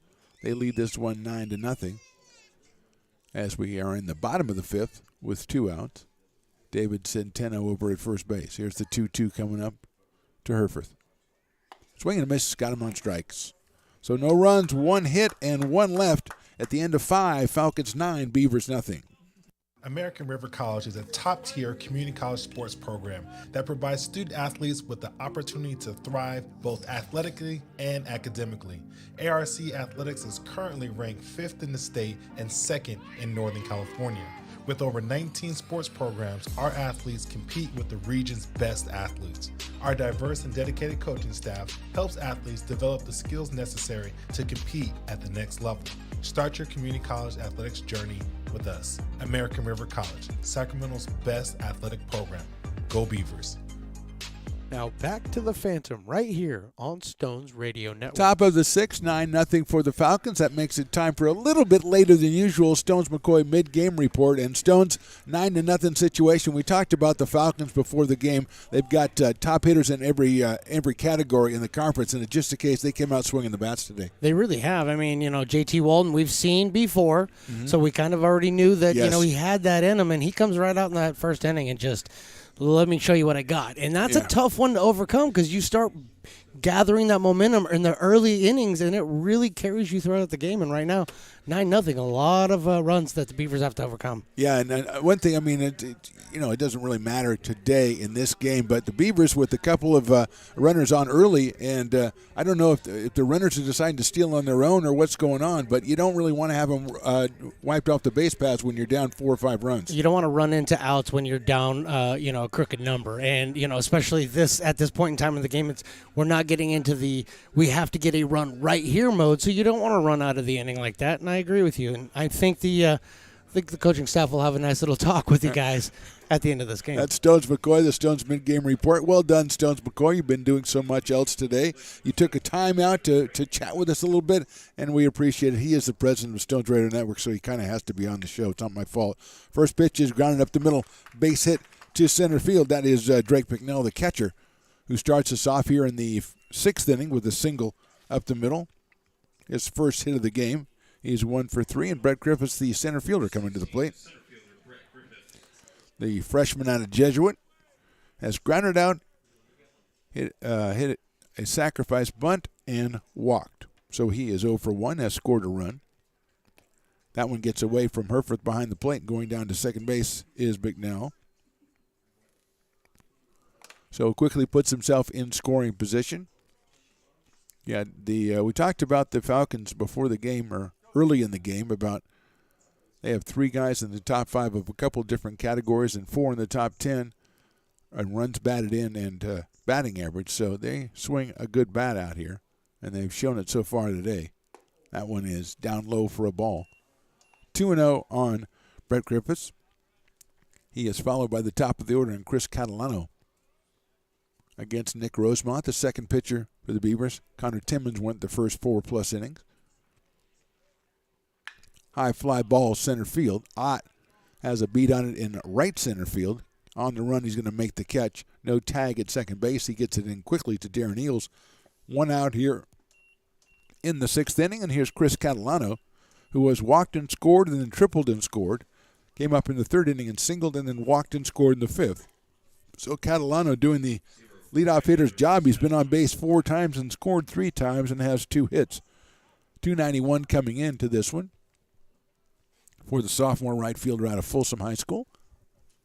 He's up here now. He's got Picknell down at second base, but now 1 out. Rosemont's first pitch is swung on and missed. 0-1 on Catalano.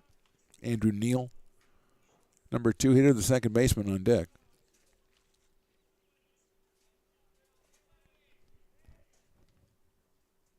Just checking the crowd for canines. Haven't seen any canines today. That is in the dirt. Nice block by Herforth. Keeps it in front of him. A lot of babies, but no canines. 1-1. 1 ball, 1 strike. Rosemont getting his sign from Dylan Herforth behind the plate. Checks the runner at second base. 1-1 pitch. Sails a little bit outside. 2 balls and 1 strike. Oh, there's another one right there. I didn't see that guy. Oh, he's staring at you. Man, he does not like what he's hearing from you. He does not like it. No, he's looking right at you going, I don't like that camera angle, mister. That's what he's saying. I think everybody knows he's staring at you. On the outside corner for a strike, 2-2. I mean, he's staring at you, and there's a little bit of hostility in there. Now, don't wave to him. Oh, that's great. That's just great. Oh, he's got that blue steel look, from Zoolander. You are in trouble because, maybe it might be something else going on. 2-2 pitches high, 3-2. Man, he is just fixating you. You might want to go down there and talk to him. You can't play peekaboo to a kid who's 40 feet away, okay? Now you got mom involved. Now, oh, man, that's a disaster. What is wrong with you? I think he kind of likes it. 3-2 pitch. Swing and a miss. Got him on strikes. Nice pitch by Nick Rosemont. 2 outs, and here is Andrew Neal. 3 singles for Andrew Neal and a ground out. 3 for 4. He scored twice. He's driven in 2. Came in at 267. Picked up RBI 15 and 16 today. Not even looking up here anymore, Stones. I think you did a pretty good job, though. I mean, once you went into peekaboo, you went into your routines, like all your bits and stuff. You were all right. Line drive right at the first baseman, Jake Morrell, for the 3rd out. Cool. Good defense on the part of Jake Morrell there. A line out for Neal. No runs, 1 hit, and 1 left. We go to the bottom of the 6th now. The Falcons 9, the Beavers nothing. Here at Super Taco, we specialize in authentic Mexican food. One of the reasons we are different from other places is that we make everything from scratch. You get a great value when you come here, large portions and quality food. Our most popular dishes are many different kind of tacos. We have giant burritos, different kinds of enchiladas, and the fajita. If you're ready for real Mexican food, stop in at a Super Taco. We love to see you.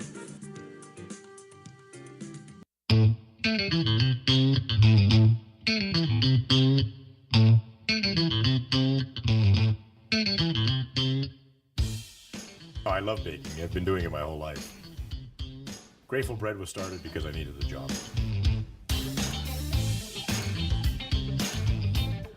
Personally, the most rewarding part is about eating it. It always used to seem like bread was just an afterthought, and which was always kind of disappointing. But now, as not only people, foodies and people eating, they're expecting better quality, and people notice it, they can see it. Now back to the action right here on Stones Radio Network. Bottom of the 6th, top of the order for the Beavers against Cameron Sasso, Dominic Ott, Ryland Druck, and Julian Blackwell, as Cameron's gone through 5 innings with just 3 hits allowed and 6 strikeouts, 1 base on balls. Ott with a ground out to second base in the 1st inning and a single in the 3rd, so he is 1 for 2 in this one, the sophomore out of Wood Creek. And I tell you, Stones, that kid is still looking up here at you. And I know you tried to go into your bag of tricks with the peekaboo and everything and stuff, and that was not a wave. That's a kid that needs to be burped right there. I can tell right now. That has nothing to do with a wave. There's stuff going on you don't know about right there. Because he was looking at you mad, and then he was looking at you curious, which I understand because I've done that myself with you. And now he's just kind of going, Mom, tell me about that guy. And she's just like, no, forget about it. And there's our first little puppy down there. 1-0 to Dominic Ott. Fouls it out of play. 1 ball, 1 strike.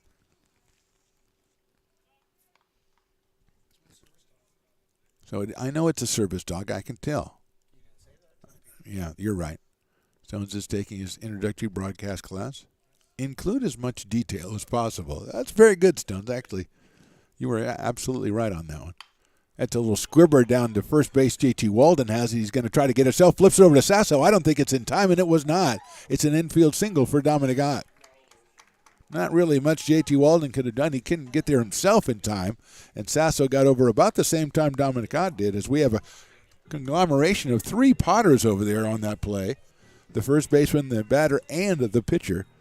And it's a single for Ott, his 2nd, the 4th hit for the Beavers. And here's Ryland Druck, who has grounded out to 2nd and grounded out to 1st.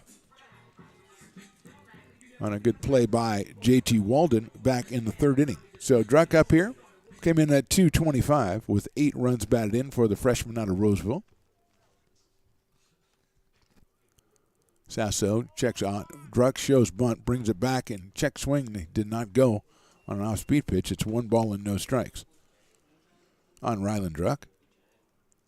Oh, there you go, Stones. Now the service dog is going to talk to the baby, and all your favorite people are going to get involved. It's kind of like a little children's story that you're telling up here. I like that. 1 ball, no strikes to Ryland. Throw over to first base, and Ott is back. And next to all this action is Ryland's grandma down there. So everything's working out for you today. Everything's coming full circle. You got the camera angle you wanted. You're making friends. Druck takes high for a ball, 2-0. Well, maybe you're making friends. We have not, I know. Next time you go on one of your forays out there to center field to check on your cameras, stop by and see your guy there and see how it's going. We'll get a camera on that. See, that's why we need a guy on the field so we can go check that out. Go in the stands, talk to the kids. 2-0 pitch is in there, called strike to Druck. 2 balls and 1 strike. That's in the future for Stones Radio Networks. Man on the street, man on the field interviews, or man in the stands. 2-1. Or woman in the stands. We can also do that, but then it'll probably have to be your wife. 2-1 pitch. Druck takes high, ball 3. 3 balls, 1 strike on Ryland Druck. Here we're in the bottom of the 6th. 9-0 for the Falcons. Actually, that kid's pretty mellow when you think about it. He's kind of like just staring at you, and that's really, I mean, we've all done that. Oh, now he's looking back up, though. Short lead at first by Ott. Stop waving. 3-1 pitch. Check swing. Didn't go. Ball 4. So Beavers with 2 on and nobody out here, a single and a walk in the 6th, and that'll bring up Julian Blackwell, who has walked and singled in this one. And we're going to have a meeting at the mound. Looks like Coach Rich Gregory is going to come out and have a little chat. So we'll step away for just a second. Stones will go talk to little kids in the stands, and we'll be right back at the bottom of the 6th. Falcons lead at 9-0.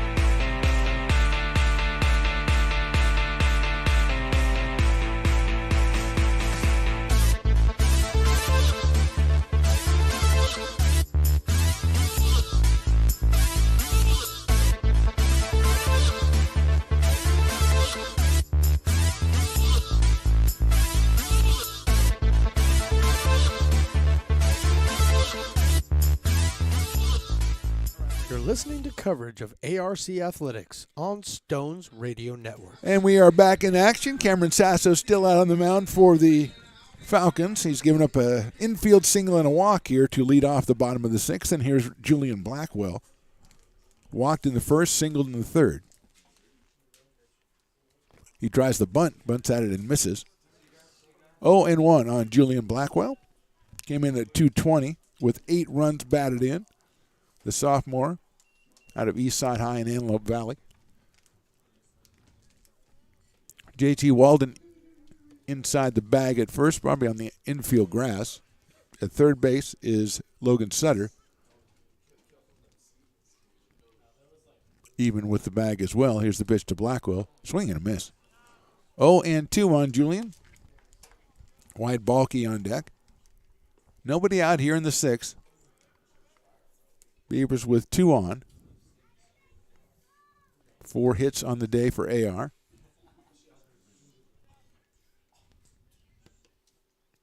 Sasso comes set, checks the runner at second base. Swing and a miss off-speed pitch, got Blackwell on 3 pitches. So big out right there for Sasso, 7th strikeout, and here's Wyatt Balky. Struck out in the 4th inning and hit into a fielder's choice back in the 1st, so Wyatt is 0 for 2. Some activity in the Falcons pen. Looks like Dylan Warren, number 14. Left-handed pitcher out of Oak Ridge, a freshman, is throwing down there. 1 out now, and here's Balky. Fouls that one out of play to our right. Big, nice cut by Wyatt Bulky at a fastball. 0-1. Jonas Diaz, the right fielder to follow. Bulky, the left fielder today for Coach Jay and the Beavers. Sasso set with the 0-1 to Bulky. Off-speed pitch in there for a strike. Good movement on that one from the right-hander Sasso, so he's ahead 0-2 to Wyatt Bulky. Ott is at second base. Druck is over at first. One out here in the sixth.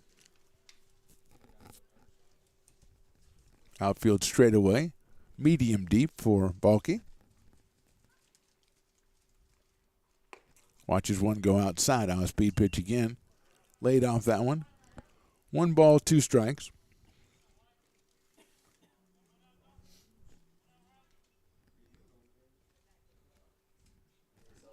Second baseman Andrew Neal playing pretty close to second base, keeping the runner close as well. Now he goes back to his regular spot. Breaking ball misses. 2-2 on Bulky.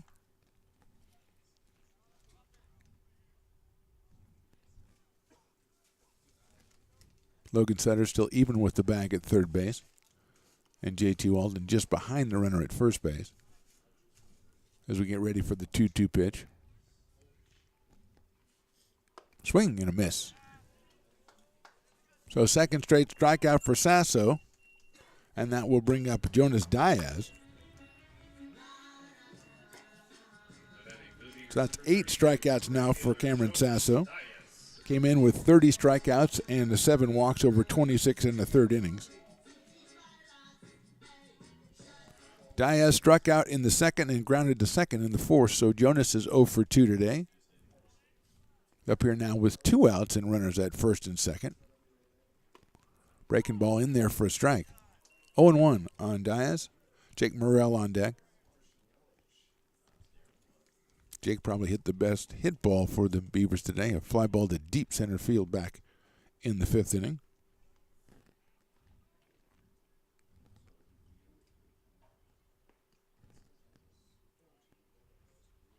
There's chopped down the first base line, hits the grass and goes foul for Jonas Diaz, as Sasso was in pursuit of that one.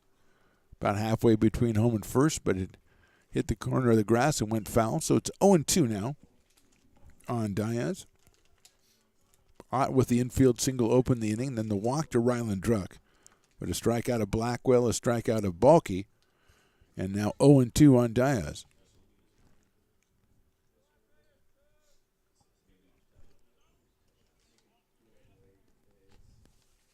Sasso gets into a stretch, checks the runner at second. Neal kind of hovers close to keep Ott close. Here's the pitch. Outside and low for a ball. Nice block by Bicknell. And it is 1 ball and 2 strikes.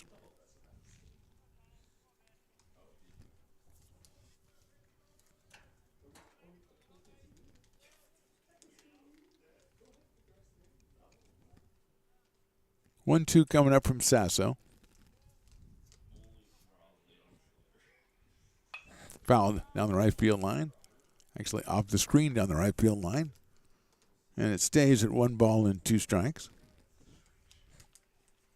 Every time I look at those jerseys with the black and the purple now, I just think of Black Sabbath. Masters of Reality, right, Stones? Yeah. 1971.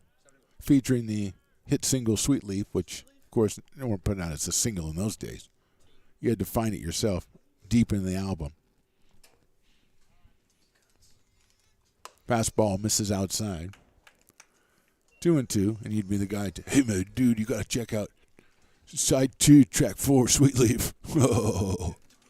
Whoa. 2 balls and 2 strikes.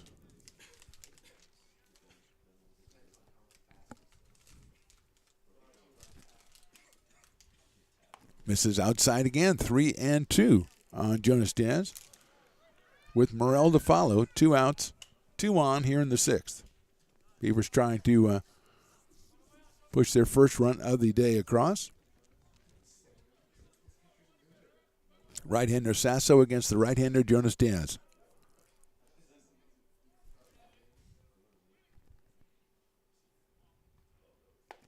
Right down the middle, call strike 3. So Dias is out on strikes. Third strikeout of the inning, ninth of the game for Sass. So we go to the seventh. Falcons lead at 9-0. American River College is a top-tier community college sports program that provides student athletes with the opportunity to thrive both athletically and academically. ARC Athletics is currently ranked 5th in the state and 2nd in Northern California. With over 19 sports programs, our athletes compete with the region's best athletes. Our diverse and dedicated coaching staff helps athletes develop the skills necessary to compete at the next level. Start your community college athletics journey with us. American River College, Sacramento's best athletic program. Go Beavers. Here at Super Taco, we specialize in authentic Mexican food. One of the reasons we are different from other places is that we make everything from scratch. You get a great value when you come here, large portions and quality food. Our most popular dishes are many different kind of tacos. We have giant burritos, different kinds of enchiladas, and the fajita. If you're ready for real Mexican food, stop in at a Super Taco. We love to see you. Now, back with the play-by-play right here on Stones Radio Networks. Top of the seventh, it'll be J.T. Walden, Logan Sutter, and Nate Vargas against Nick Rosemont, the second pitcher for the Beavers. Came on in relief of Connor Timmons, who went 4+ innings, and Nick has been on the mound ever since. J.T. Walden has homered, tripled, singled. He's 3 for 4 today. He's driven in 4 runs. Gives him 43 on the season.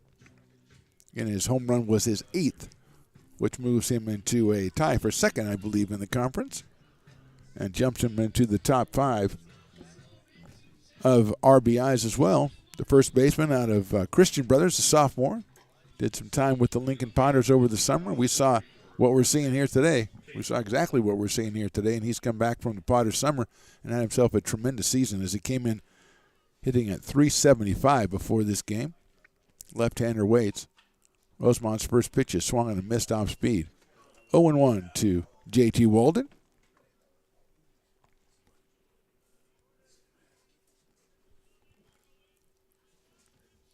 Sutter to follow. Check swing. That one misses low and inside. Stones and I kind of visualizing what it would mean if Grateful Bread and Super Taco got together, our fantastic sponsors, and hauled out a loaf of Grateful Bread and filled it with taco fillings. That's awesome. Walden hits it down the first base line. That is a fair ball. I think, yes, it is a fair ball going down in the corner. Walden's going to round first to go to second. He'll make third. Now he's going to stop, but he could keep going because the ball's not even in. I think it's going to be, and he keeps going. I thought the umpire might have called it a ground rule double, as JT's just going to keep running and wait till somebody tells him to stop as he goes to home and crosses home. And it's a foul ball. So I never saw any umpire make any call as far as it being foul, and it looked like it could have definitely been fair down the first base line. And JT was really moving around second, and maybe that's when he got the text that said nobody said anything. He just got a text around second and said it was a foul ball. But in those situations, Stone says, I'm trying to teach you. I check the umpire to see if he says fair, because if it's foul, they got to yell it. If it's fair, they'll just do the little thing. That one is in the same place, and I'm giving up. That one is foul. Thank you, Stones McCoy. Sometimes it just gets to a point where they just do the same thing just to rub your nose in it. So it's 1 ball and 2 strikes and 2 fouls on J.T. Walden here, opening up the 7th inning. High fastball from Nick Rosemont, 2-2. Nick, a sophomore out of Intercom. Facing off against J.T. Walden to open the top of the 7th.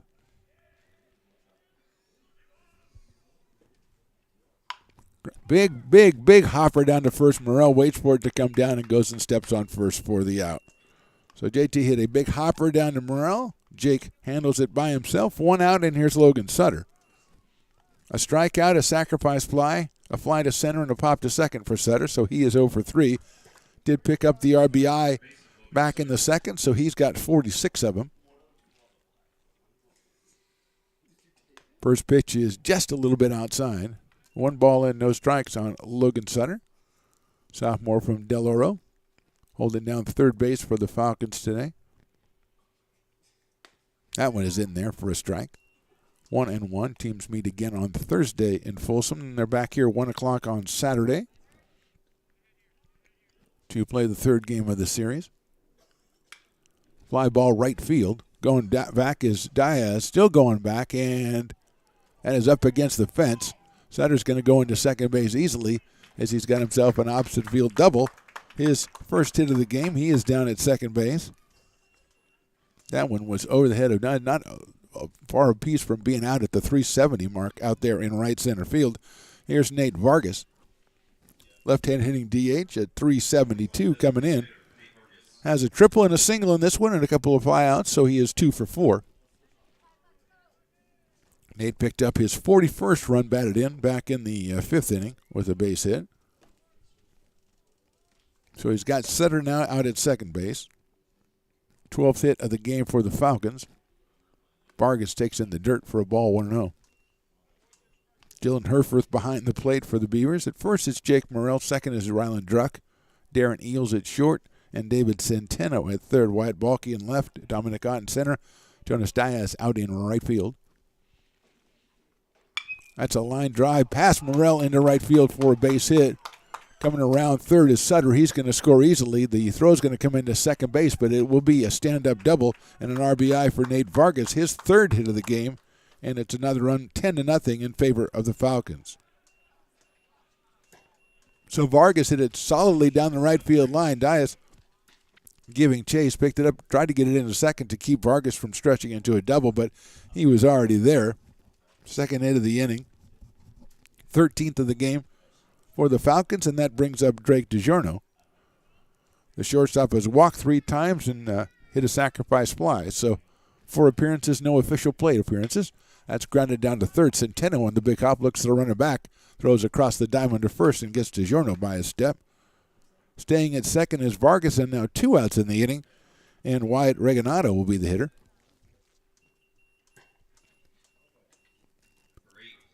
Regalado, the sophomore out of West Valley, out in left field, came in at 387 as a single and a walk, a flyout and a ground out. So 1 for 3 with a single in the first inning. Got a runner down at second base. Pitch is hit down the first base line to Morrell, knocks it down, picks it up, flips to the pitcher covering and gets him at first. Good job by Nick Rosemont to get down there and cover first base. 1 run. 2 hits, 1 left. We go to the bottom of the 7th. It's the Falcons 10, the Beavers nothing. Beat by DJ Stones.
Now, back with the play-by-play right here on Stones Radio Network. New pitcher in the bottom of the 7th for the Falcons. It's Dylan Warren, the freshman from Oak Ridge, the left-hander making his 12th appearance. He started 10 games. He has a 3-1 record on the season, 31 innings pitched.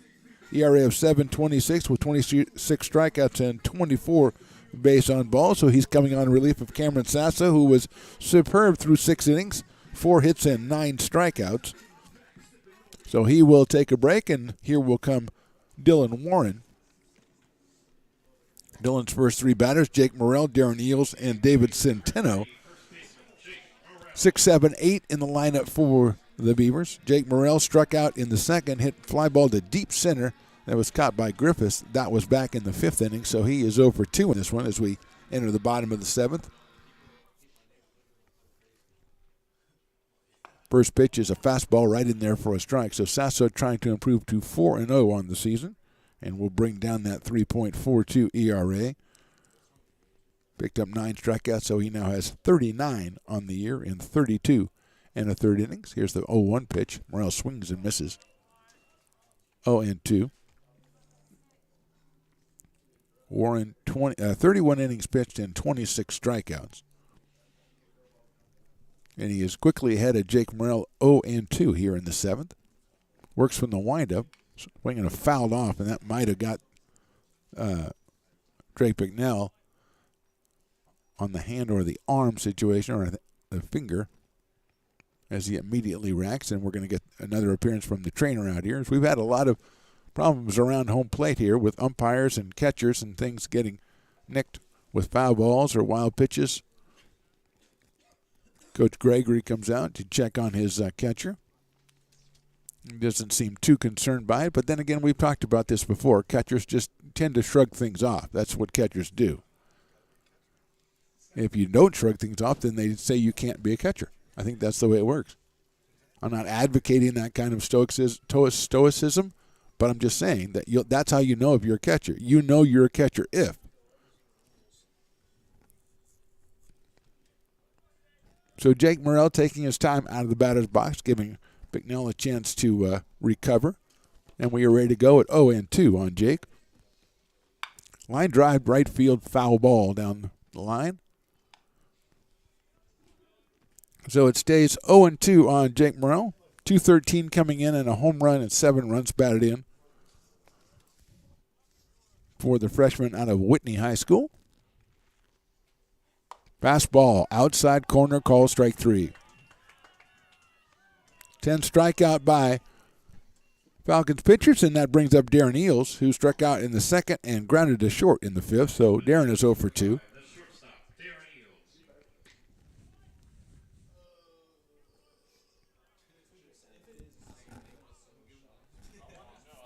So Darren Eels steps in, freshman out of Bear Creek High down in Stockton. First pitch is in there for a call strike, 0-1. Can't help but notice that they took the baby out that Stones was talking to. Oh, you went and spoke to him? Good idea. Good idea. Fastball inside for a ball.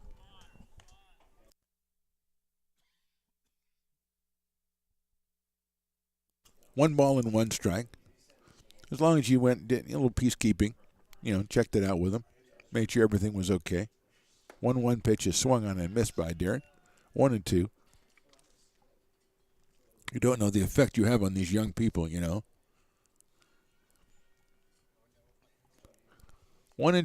Give him some Stones Radio Network's merchandise. Swing and a miss on a fastball in the inside corner. So quickly, 2 strikeouts here in the 7th for the Beavers, and David Centeno comes to the plate. David came on replacing the starter Anthony Packard back in the 2nd inning. Anthony had to leave the game after a tag play down at third base. Centeno had popped to first and then singled back in the 5th. Took a breaking ball from Sasso and laced it in left field. Swing and a miss on the first fastball. Tailing away. Haven't mentioned often enough the snack bar, as I notice a couple of fans coming up with the hot dogs, and they look pretty good right now. I don't know what the special is today. Inside for a ball. But Liz always has something special down there. Just pretty excellent looking hot dogs. He had 4? Maybe he could spare one? Of course he bought 4, but he could have bought, breaking ball on the inside corner. Tough pitch for Centeno right there. Not much he could have done with it had he swung. It's 1 ball and 2 strikes. And Warren just a strike away from striking out the side here in his first inning of work.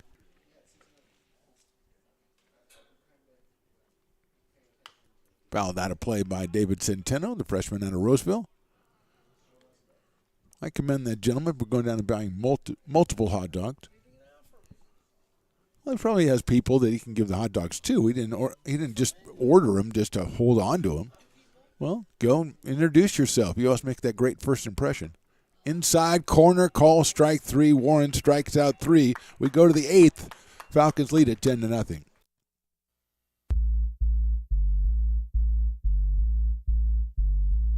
Beat by DJ Stones.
Now back to the Phantom right here on Stones Radio Networks. Julian Blackwell, the new pitcher, as we go to the 8th inning for the Beavers. He is the third Beaver pitcher after Connor Timmons and Nick Rosemont.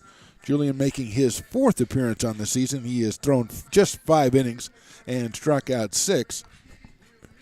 And he will be facing Drake McNell, then Brett Griffiths, and Chris Catalano, 8-9-1 for the Falcons. As Blackwell completing his warm-up tosses to become the third Beaver pitcher. Julian started the day as the designated hitter, so he was moving into the slot here.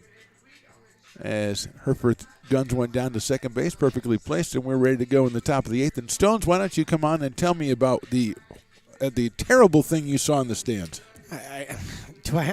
Yes, you do. All right, fine. There's a couple of blankets down there on one person. Yes, and one they're covering themselves with blankets. One That's blanket is a beautiful black and orange San Francisco Giants blanket. Yes. The other one's a blue and white Dodgers. Oh my gosh. I have nothing left to say. Oh my gosh. Thank you, Stones McCoy. Oh my gosh. Blackwell's first pitch is inside. And I think that's on a stroller. Is that on a stroller down there, Stones? Even worse. Oh my gosh! They're raising their children indoctrinating the wrong their way. child to be like, what? I'm confused. Wow. There's a fastball in there for a strike from Blackwell. 1-1. Bicknell has popped out, been hit by a pitch, hit into a fielder's choice, and singled.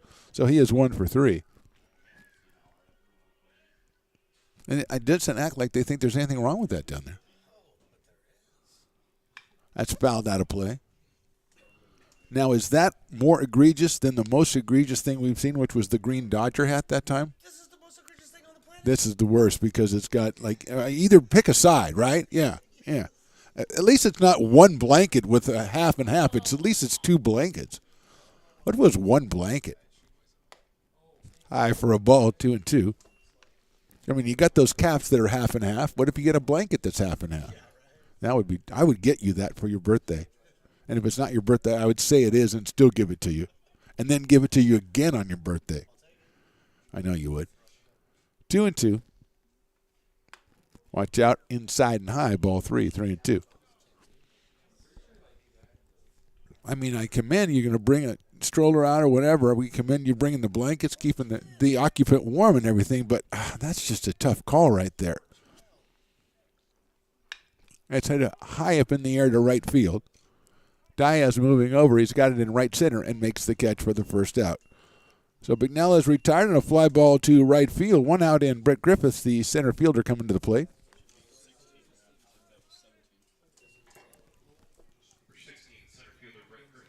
The freshman out of Jesuit has grounded out, sacrificed, walked, and hit a fly to center field.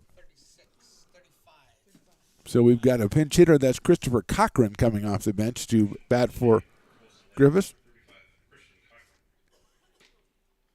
First pitch is in there for a strike to Christopher Cochran, the freshman hitting for Griffiths.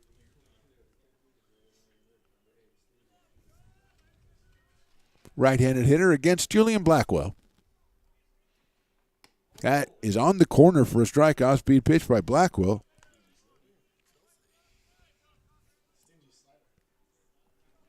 The slider makes it 0-2 on Cochran. Chris Catalano on deck. Tries it again. This one's outside. So it's 1-2 on Cochran.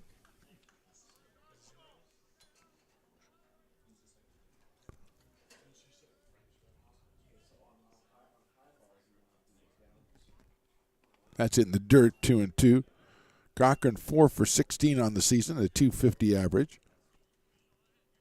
Has driven in 4 runs for the Falcons in limited duty. So he's up here with 1 out. 2-ball, 2-strike count in the 8th.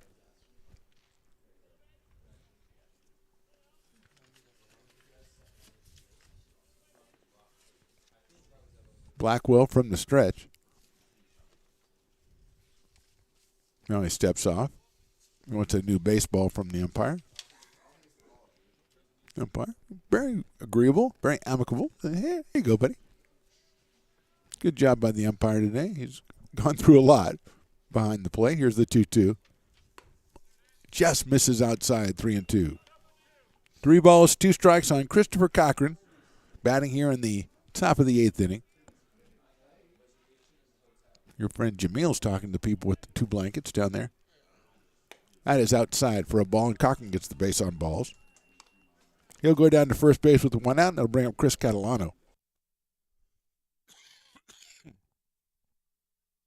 Catalano, leadoff man, is walked, tripled, singled, walked, and struck out. So he is 2 for 3. He's scored 3 times. The sophomore right fielder out of Folsom settles in with a runner at first base and 1 out here. Blackwell's first pitch is high and inside, so it's 1-0 on Catalano with Andrew Neal to follow.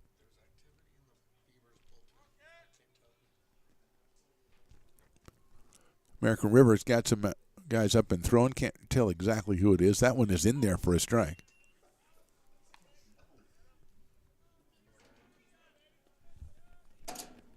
Looks like Oscar Navarez is on deck to hit for Andrew Neal. That one is just outside. Missed the slider. 2 balls and 1 strike. Oscar, a sophomore out of Granite Bay High School.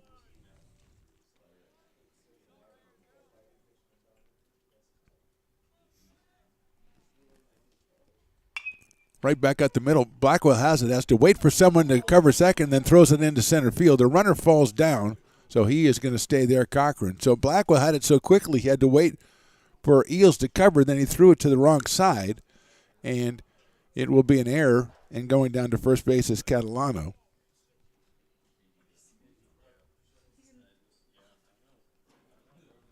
Cochran is at second base. Just the second error for the Beavers today. And here is Oscar Navarez, the second baseman. Just 7 plate appearances on the season. He is 1 for 7 so far. Check that. He is 7 for 37. You got to look at the right column there, fam. 189 on the season, so 7 out of 37. He's up here with 2 on and 1 out. Blackwell's pitch is high for a ball.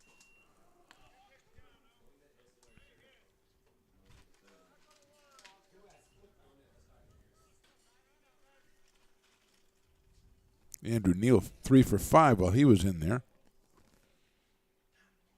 That is outside for a ball. Neal was 3 for 5. He scored twice and he drove in 2. But now it's Oscar Navarez, the sophomore from Granite Bay, ahead in the count, 2 balls and no strikes. Fouled out of play to our right. So Blackwell into the count now, 2 balls, 1 strike on Navarez. We're number 9 for the Falcons, who lead this one 10-0. We are in the top of the 8th inning.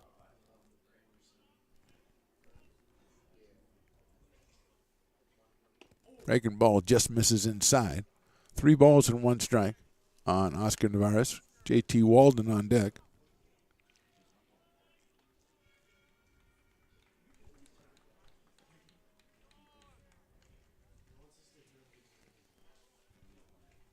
Catalano at first, Cochran at second with a 3-1 pitch coming. Chop down the third base line. That is foul through the coach's box down there. So it's 3 balls and 2 strikes. Wyatt Balke runs that one down as it caroms onto the fields. Throws that out of play, and we're ready to go 3 balls and 2 strikes.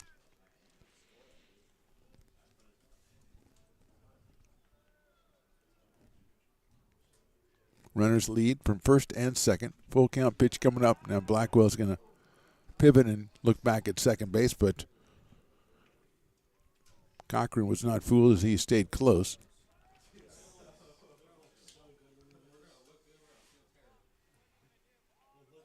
Blackwell got ready to pitch again, and the umpire thought it was a little too quick, so he slowed him down. So it's 3-2. Swing and a miss, got him on strikes. The runner is caught between second and third. The throw goes down to Centeno. He runs the runner back to Darren Eels, who's going to dish it over to third. The tag is made. No, and he's knocked out of the fielder's glove at third base. And he is safe. So we came into Blackwell was covering, and the runner went into Blackwell hard. He didn't slide. He really just kind of ran into him, knocked the ball out of his hands, and he is ruled safe at third.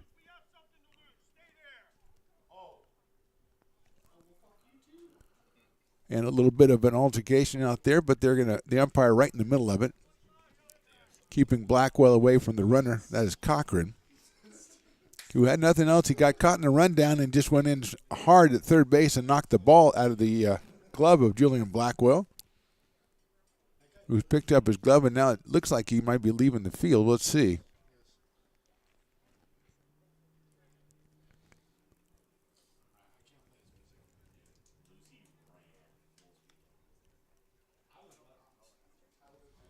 Now the umpires and Coach Jay is out there talking to see Stones. Did you have another aspect, another angle on this one? It's not that I had another aspect or angle, but, Julian got into the base path and was there to apply that tag when it needed to be applied. The runner that was in the rundown tried to run through Julian, and I believe Julian took some exception to that, and that's what's actually being discussed here.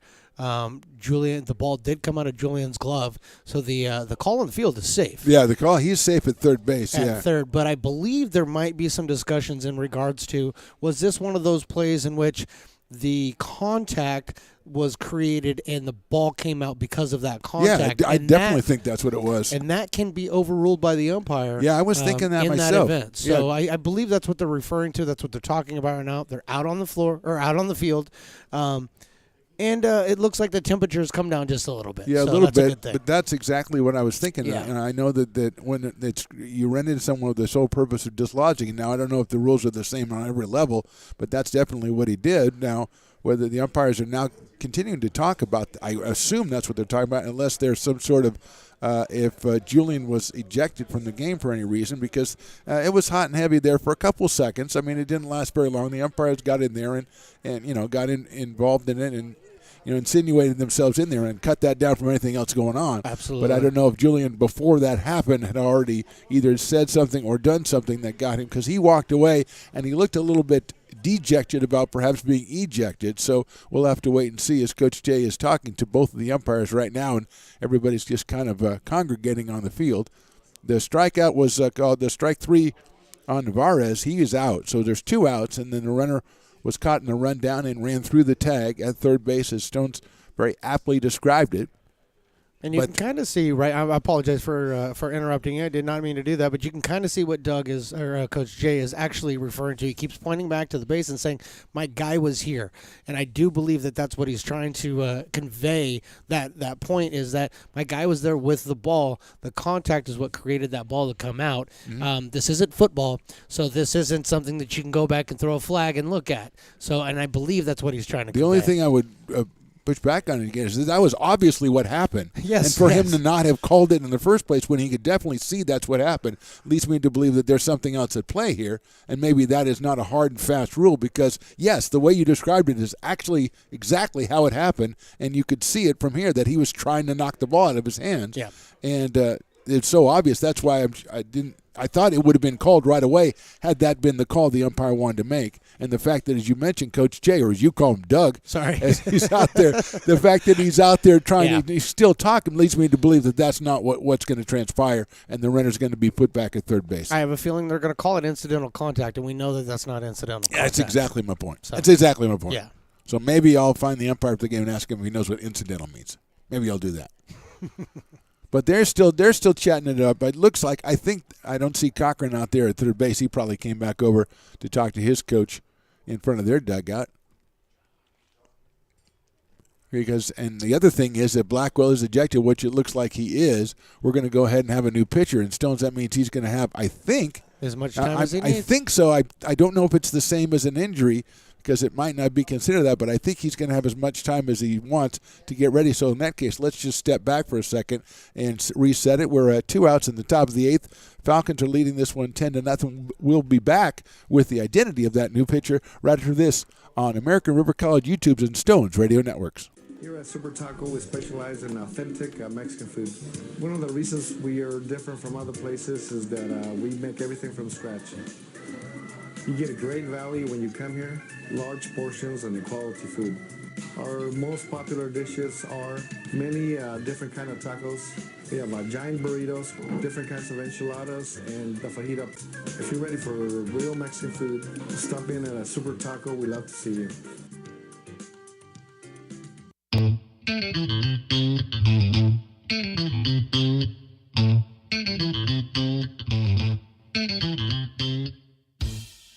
I love baking. I've been doing it my whole life. Grateful Bread was started because I needed the job.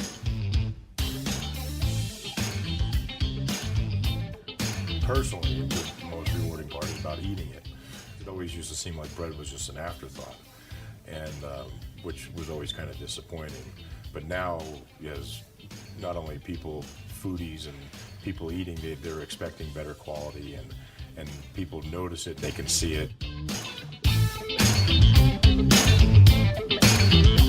American River College is a top-tier community college sports program that provides student athletes with the opportunity to thrive both athletically and academically. ARC Athletics is currently ranked 5th in the state and 2nd in Northern California. With over 19 sports programs, our athletes compete with the region's best athletes. Our diverse and dedicated coaching staff helps athletes develop the skills necessary to compete at the next level. Start your community college athletics journey with us. American River College, Sacramento's best athletic program. Go Beavers. American River. Beat by DJ Stones.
Now back to the Phantom right here on Stones Radio Network. So we are back in the top of the 8th. Josh Heinkel is the new pitcher. He takes over for Julian Blackwell. We are not sure. We're going to find out in the middle of the inning here whether Julian was ejected or just was removed from the game. But Josh Heinkel is now the new pitcher. Josh is making his 12th appearance of the season. He's pitched 14 innings for the Beavers, a 9.64 ERA. The left-hander is up here against J.T. Walden with runners at second and third, and 2 outs here in the 8th. First pitch is outside. JT is 3 for 5 in this one. He's driven in fourth, hit a 2-run home run way back in the first inning, which, as Stone said in his mid-game report, kind of set the tone for this one as he hit that 2-run home run right over the 390 mark in center field. 375 coming in for JT. He takes that one in there for a strike from Josh Heinkel. Josh is a sophomore out of Intercom High School. Big left-hander against the left-hander J.T. Walden, who came into the game at 375, has picked up his 8th home run of the game and has 4 RBIs, which pushes that total up to 43 for J.T. That's a ground ball into right field for a base hit. Here comes the first runner. He's going to score, picked up out in right field, and the runner at third is going to hold at third base. That is Catalano. So scoring is Cochran. Catalano goes to third base. JT picks up his 5th RBI of the game and 4th hit. 11-0, and that brings up Logan Sutter. So Cochran, the pinch hitter, scores. Catalano is held at third base. And here's Sutter, who has doubled and has a sacrifice fly in this one, and he lines that one down the left field line, and that one is foul down the left field line. See, the umpire yelled foul that time. Another time he didn't yell foul. That was a long time ago. I know nobody cares anymore about that. We've had a lot of stuff go on since then, so that's lost. We got Black Sabbath. We got babies. We got ejections, maybe. We don't know. We got poor umpires getting hit by pass balls and wild pitches like it's going out of style, and maybe even a foul ball here and there. Walden leads at first base. Catalano over at third. 1-1 pitch coming to Sutter. In the dirt, and there we go. Nice block by Herford on that one. Keeps runners where they are. 2 balls and 1 strike. Nate Vargas on deck. He's had 3 hits today as well for the Falcons. Vargas, Walden, and Sutter all picking up runs batted in, and they're in the top 5 of the Big 8 Conference in that category. 2-1 pitch. In the dirt again, 3-1. 2-1, 3-1. It's one of those two. It cannot be 4-1.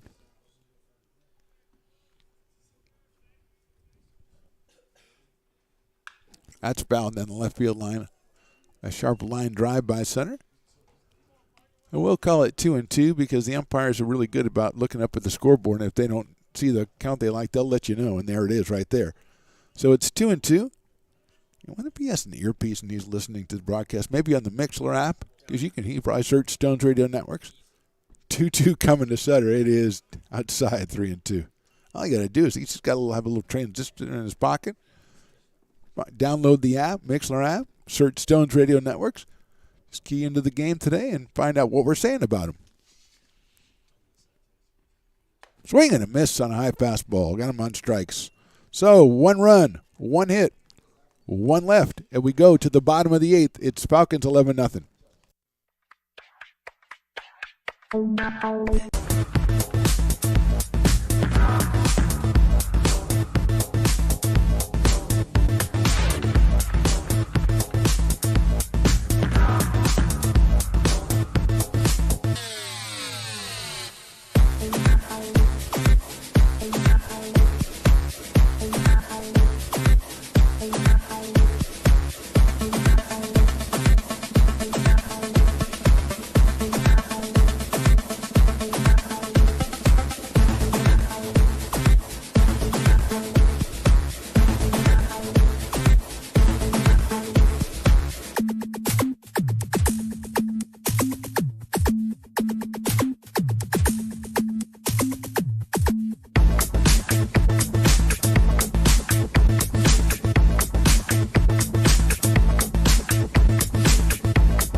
Now back to the action right here on Stones Radio Network. Bottom of the 8th, 11-0 Falcons. Dylan Warren out for his second inning of work in relief of Cameron Sasso. His first inning was the 7th. It went about as well as he can get. 3 straight strikeouts.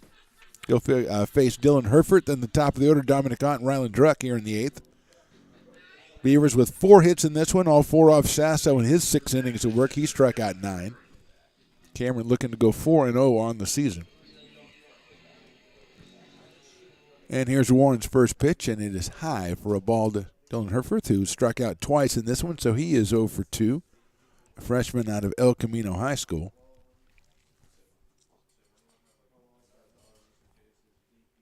Left-hander delivers inside, pushes Herford back, so it's 2-0.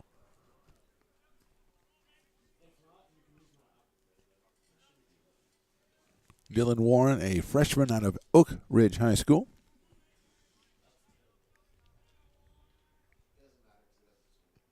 That's down low inside, ball 3. 3 balls, no strikes on Dylan. Dominic Ott, who's got a couple of singles in this one, he is on deck. Actually, he's not. That's Marcus Babada on deck to bat for Dominic. I guess I should have looked before I said that. 3-0 pitch misses outside, so a 4-pitch walk to Dylan Herford. He's down at first base. And here's Marcus Babada.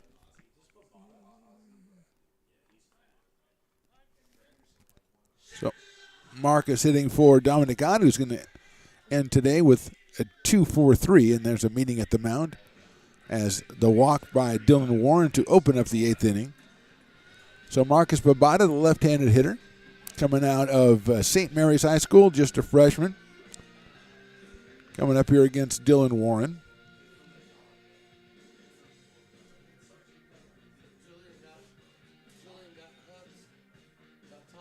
Marcus hitting at 145 on the season. 8 hits for 55 at bats. He has 1 run batted in.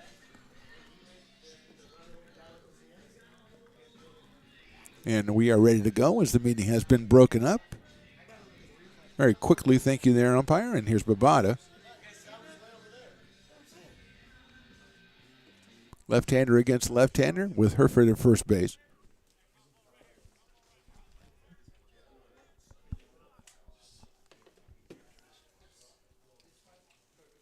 Right down the middle for a strike. So whatever they said, Dylan Warren took heed and throws the first pitch right down the middle to Marcus Babada. 0-1.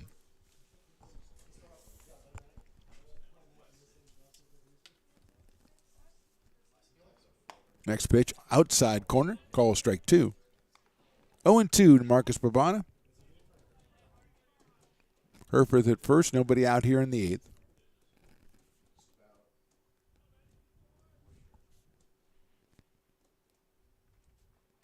Check swing, a job checking it as the breaking ball finishes outside. So it is 1-2 now on Marcus.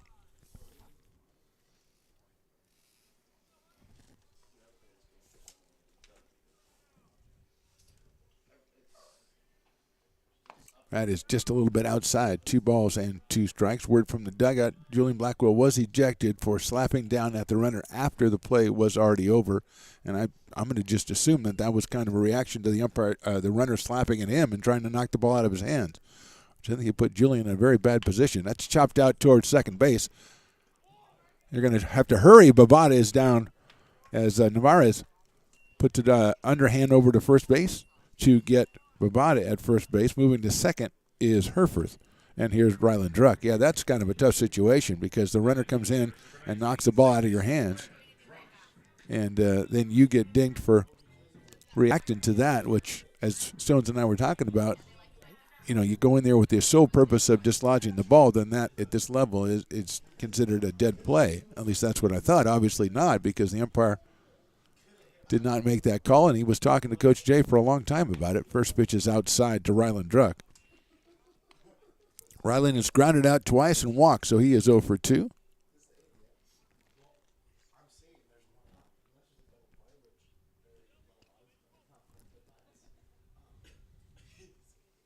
That one is right down the middle. Josh Heinkel is on deck as he came in to pitch and took over Julian Blackwell's spot in the order. So he is on deck, the left-handed hitter.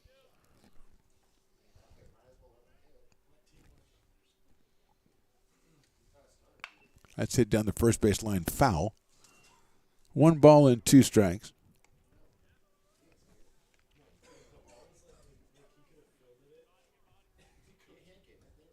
We've talked a couple of times about the Lincoln Potters. We do those games in the summer. If you want to check out Lincoln Potters action, you can always come out, of course, to McBean Park in Lincoln, or that's spelled out of play. You know, if you subscribe to the Stones Radio Network's YouTube page, then anytime the Lincoln Potters go live, you can go ahead and follow along and watch action. Stones and I will be there. It'll be a lot of fun. Or LincolnPotters.com. Check that out as well. So a lot of ways for you to get involved in action. A lot of fun to come out on a. Here's a ball hit out towards shortstop. DiGiorno has it across the diamond and gets struck at first base. Rowland hit it sharply, but right at the shortstop. And moving on over to third is Herforth. 2 outs, runner at third, and it brings up Heinkel.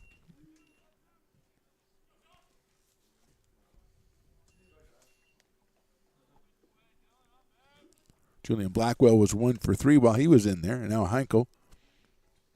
Coach Jay has explained to the umpire exactly what's going on. I've already figured it out.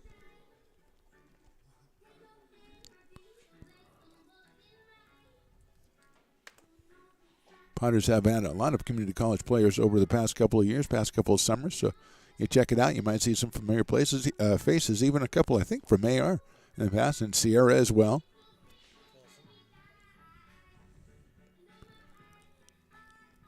And I think the coach just said, hey, come on up. Well, let Josh bat, will you? So Heinkel steps in here against the left-hander Dylan Warren. Runner at third and 2 outs here in the 8th. First pitch is just a little bit too low, so it's 1-0. Wyatt Balky scheduled on deck, but that looks like maybe Christian Ristori over there. I'll have to get a number. Does not look like Wyatt. Yeah, Christian Ristori. That's in there for a strike. 1-1 on Josh Heinkel.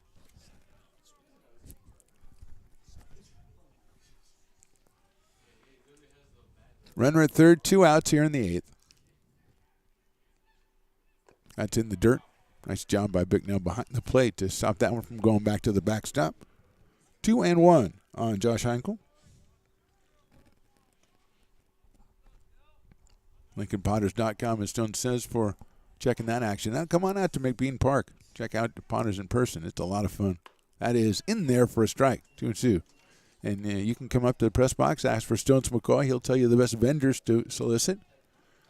Man, I'll tell you, he'll even take you for a small fee, but he'll take you and show you the incredible food and drink they have out there each and every night. 2-2 pitch just misses the corner, and Dylan Warren had already strode off to head out to his dugout, and he has to go back on the mound. You see infielders do that. You don't see the pitcher do that a lot. I think Dylan felt that was a very choice pitch there. 3-2 coming up. Swing and a miss. He got him on strikes. No runs and 1 left. We go to the 9th. Falcons 11, Beavers nothing.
You're listening to coverage of ARC Athletics on Stones Radio Networks. Welcome back to the top of the ninth. Falcons lead it 11-0.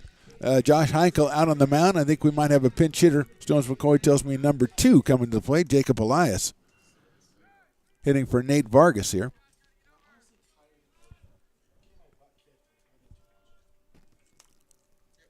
So Elias steps in to bat for Nate Vargas, who had himself a pretty tremendous day with 3 hits, an RBI, was 3 for 5. There's Elias. First pitch is in the dirt from Josh Heinkel. Jacob is a sophomore from Bradshaw Christian.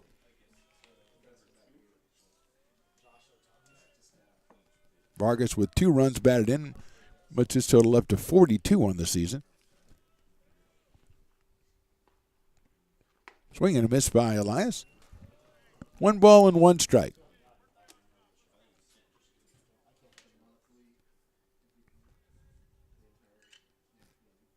Jacob 13 of 46 on the season, 283 average. He check swings that one down the left field line out of play, so it is 1 ball and 2 strikes.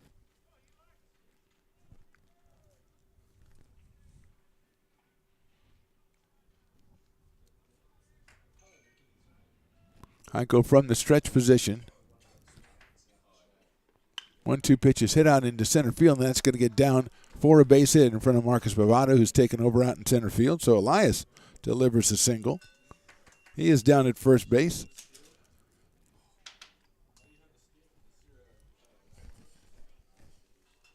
And I think we've got another pinch hitter.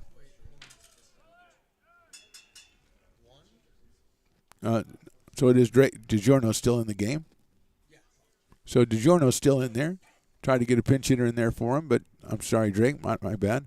That's in there for a strike. 0-1.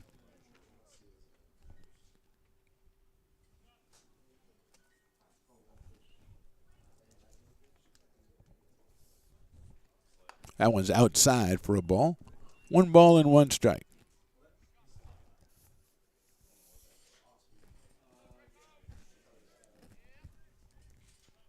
Elias over at first base. That just misses outside. 2-1. So Colton Doherty on deck to hit for Wyatt Reginato. That's high and outside. 3 balls and 1 strike now.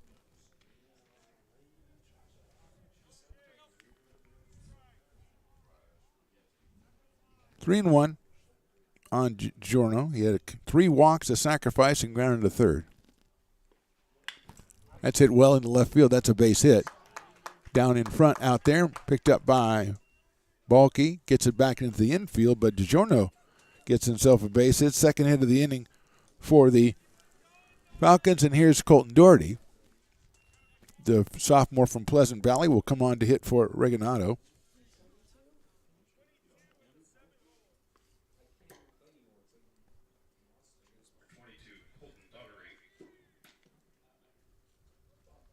So Doherty comes in to hit. Runners at first and second.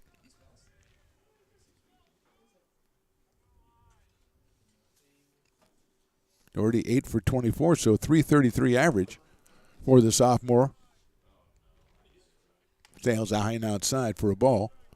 1 ball and no strikes.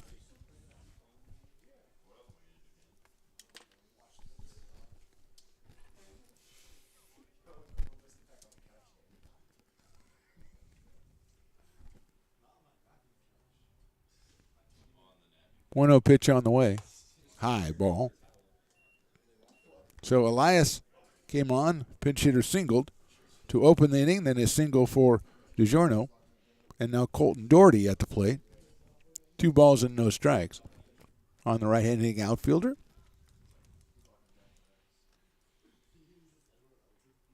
He watches that one go outside, so it's 3-0. Drake Bignell, the catcher, on deck. 3 balls, no strikes. 2 on, nobody out here in the ninth. 16 hits for the Falcons in this one. 3-0 pitch on the inside corner with the fastball from Josh Heinkel. 3 balls and 1 strike. These two teams meeting again on Thursday in Folsom, back here 1 o'clock on Saturday to conclude the series. 3-1 coming up. Outside, ball 4. So Doherty gets the base on balls. He's down at first base, moving DiGiorno to second and Elias to third. The bases are loaded, and here's Drake Bicknell, the catcher. He has singled, flied out, popped out, and hit into a fielder's choice and been hit by a pitch. So Drake is 1 for 4 in this one. Singled back in the 6th inning, right back up the middle.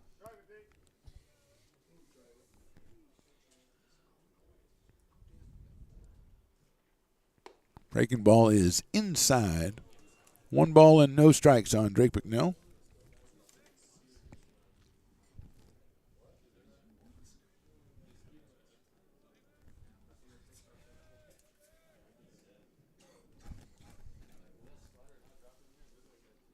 That's it sharply out towards shortstop, handled by Eels over to second for 1. They turn it to first base in the dirt and gets away from Morrell.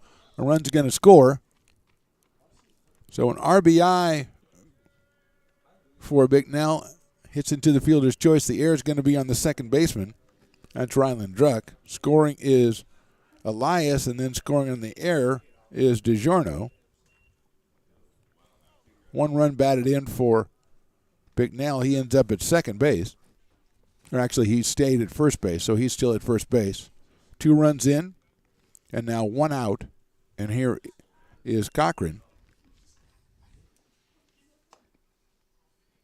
High for a ball. Cochran came on for Griffith back in the 8th inning and walked.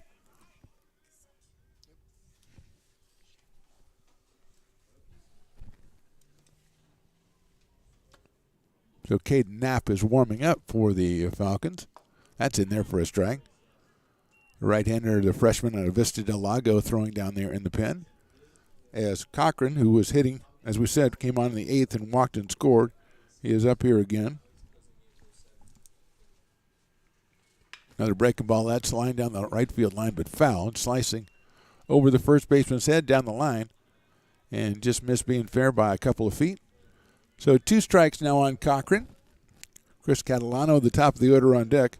2 runs in, 1 out.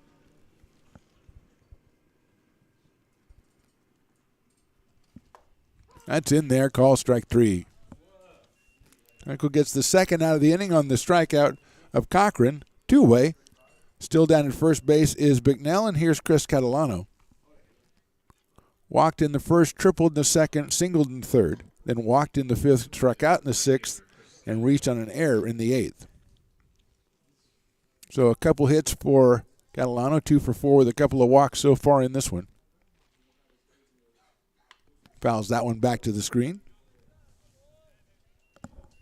0-1. Oscar Navarez on deck, who came on for Andrew Neal back in the 8th inning.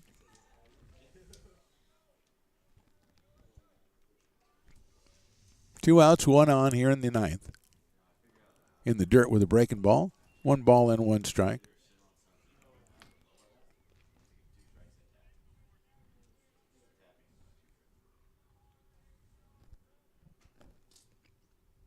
Catalano, the sophomore right fielder from Folsom High School, waits the 1-1, and it's high for a ball, 2-1.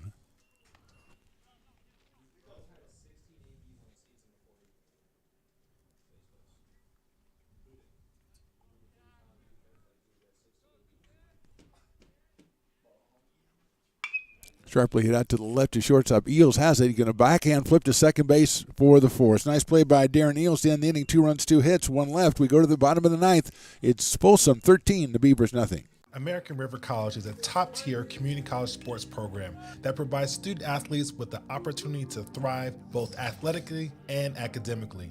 ARC Athletics is currently ranked 5th in the state and 2nd in Northern California. With over 19 sports programs, our athletes compete with the region's best athletes. Our diverse and dedicated coaching staff helps athletes develop the skills necessary to compete at the next level. Start your community college athletics journey with us. American River College, Sacramento's best athletic program. Go Beavers. Here at Super Taco, we specialize in authentic Mexican food. One of the reasons we are different from other places is that we make everything from scratch. You get a great value when you come here, large portions and quality food. Our most popular dishes are many different kind of tacos. We have giant burritos, different kinds of enchiladas, and the fajita. If you're ready for real Mexican food, stop in at a Super Taco. We love to see you.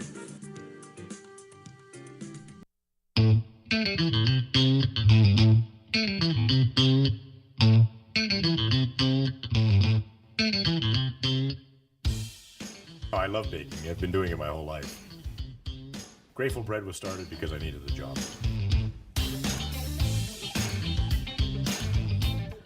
Personally, the most rewarding part is about eating it. It always used to seem like bread was just an afterthought, and which was always kind of disappointing. But now, as not only people, foodies and people eating, they're expecting better quality, and people notice it, they can see it.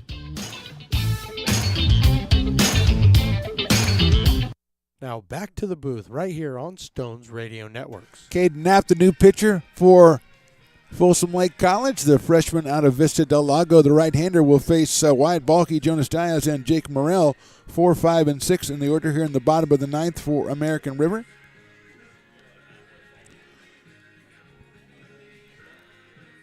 Caden Knapp making his 8th appearance of the season, 9 2/3 innings. 6.52 ERA, 6 strikeouts, and 4 walks for Caden, who's out here to try to close this one up, as it is a 13-0 lead for the Falcons as they look to go 26-9 on the season and 14-8 in Big 8 conference play with just the 2 games remaining against American River. And here's Christian Ristori coming out to hit for Balke.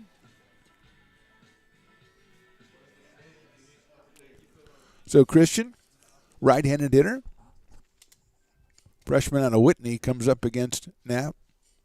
Fastball is in there for a strike on 1.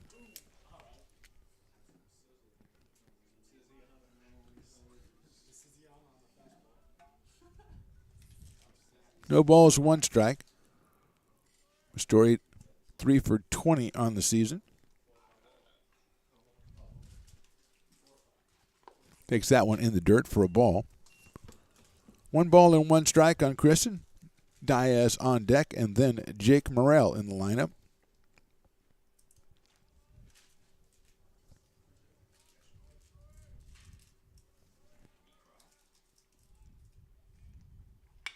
Hit up in the air right side. Everybody giving chase. Looks like it's going to end up in foul territory, and nobody can get there.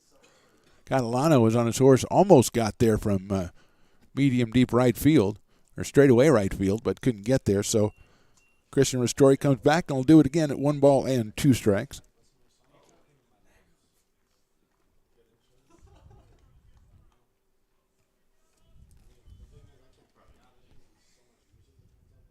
Beavers with 4 hits in this one, all those off Sasso. Warren went 2 innings, gave up no hits, 1 walk, and 4 strikeouts.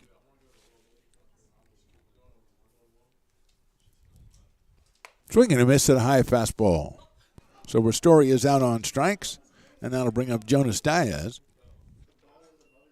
with 1 out here in the bottom of the ninth.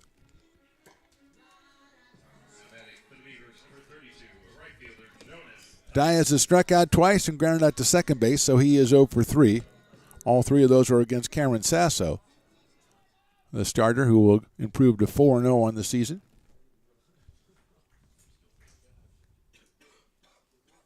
Knapp's first pitch is fouled into the catcher's glove off speed pitch, 0-1 on Diaz.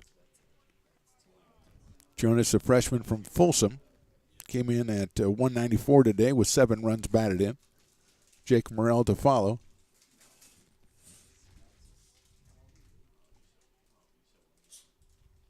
Pass ball, catches the outside corner, called strike 2, 0-2 on Jonas.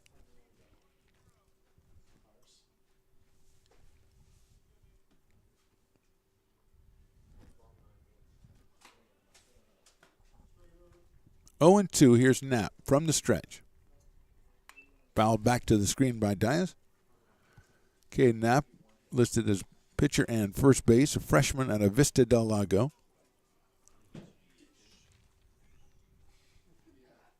Trying to close this one out for the Falcons and improve them to 26-9 on the year. And more importantly, get them another win in Big 8 conference play. Chopped over toward first base, handled by J.T. Walden. He's going to take it himself and trots over and steps on the bag for the second out of the inning. So 2 outs. One more left for the Beavers. It's Jake Morrell coming up to the plate. Jake has struck out twice and flied out deep to center field. First 2 of those were off Sasso. The second strikeout was Dylan Warren. And the left-hander steps in to face Caden Napier.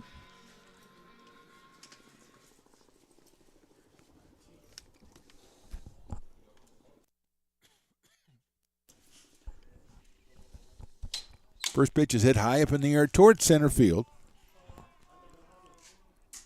Moving in is Cochran, and he makes the catch for the third out, and that's the ball game. So our final score on this one: Folsom Lake wins it 13-0 over the Beavers. Folsom Lake improves to 14-8 in conference play and 26-9 overall. These two teams will meet again on Thursday in Folsom, and then, as we said, on Saturday back here at 1 p.m. We will be back in action on Saturday over at the softball field, the Becky Russ Field. We'll be doing a doubleheader between Folsom Lake softball and American River College. On behalf of Stones McCoy and myself, Mark the Phantom Lowe, we thank you for watching American River College baseball on YouTube. Please subscribe, become part of the ARC YouTube family, and we'll see you next time.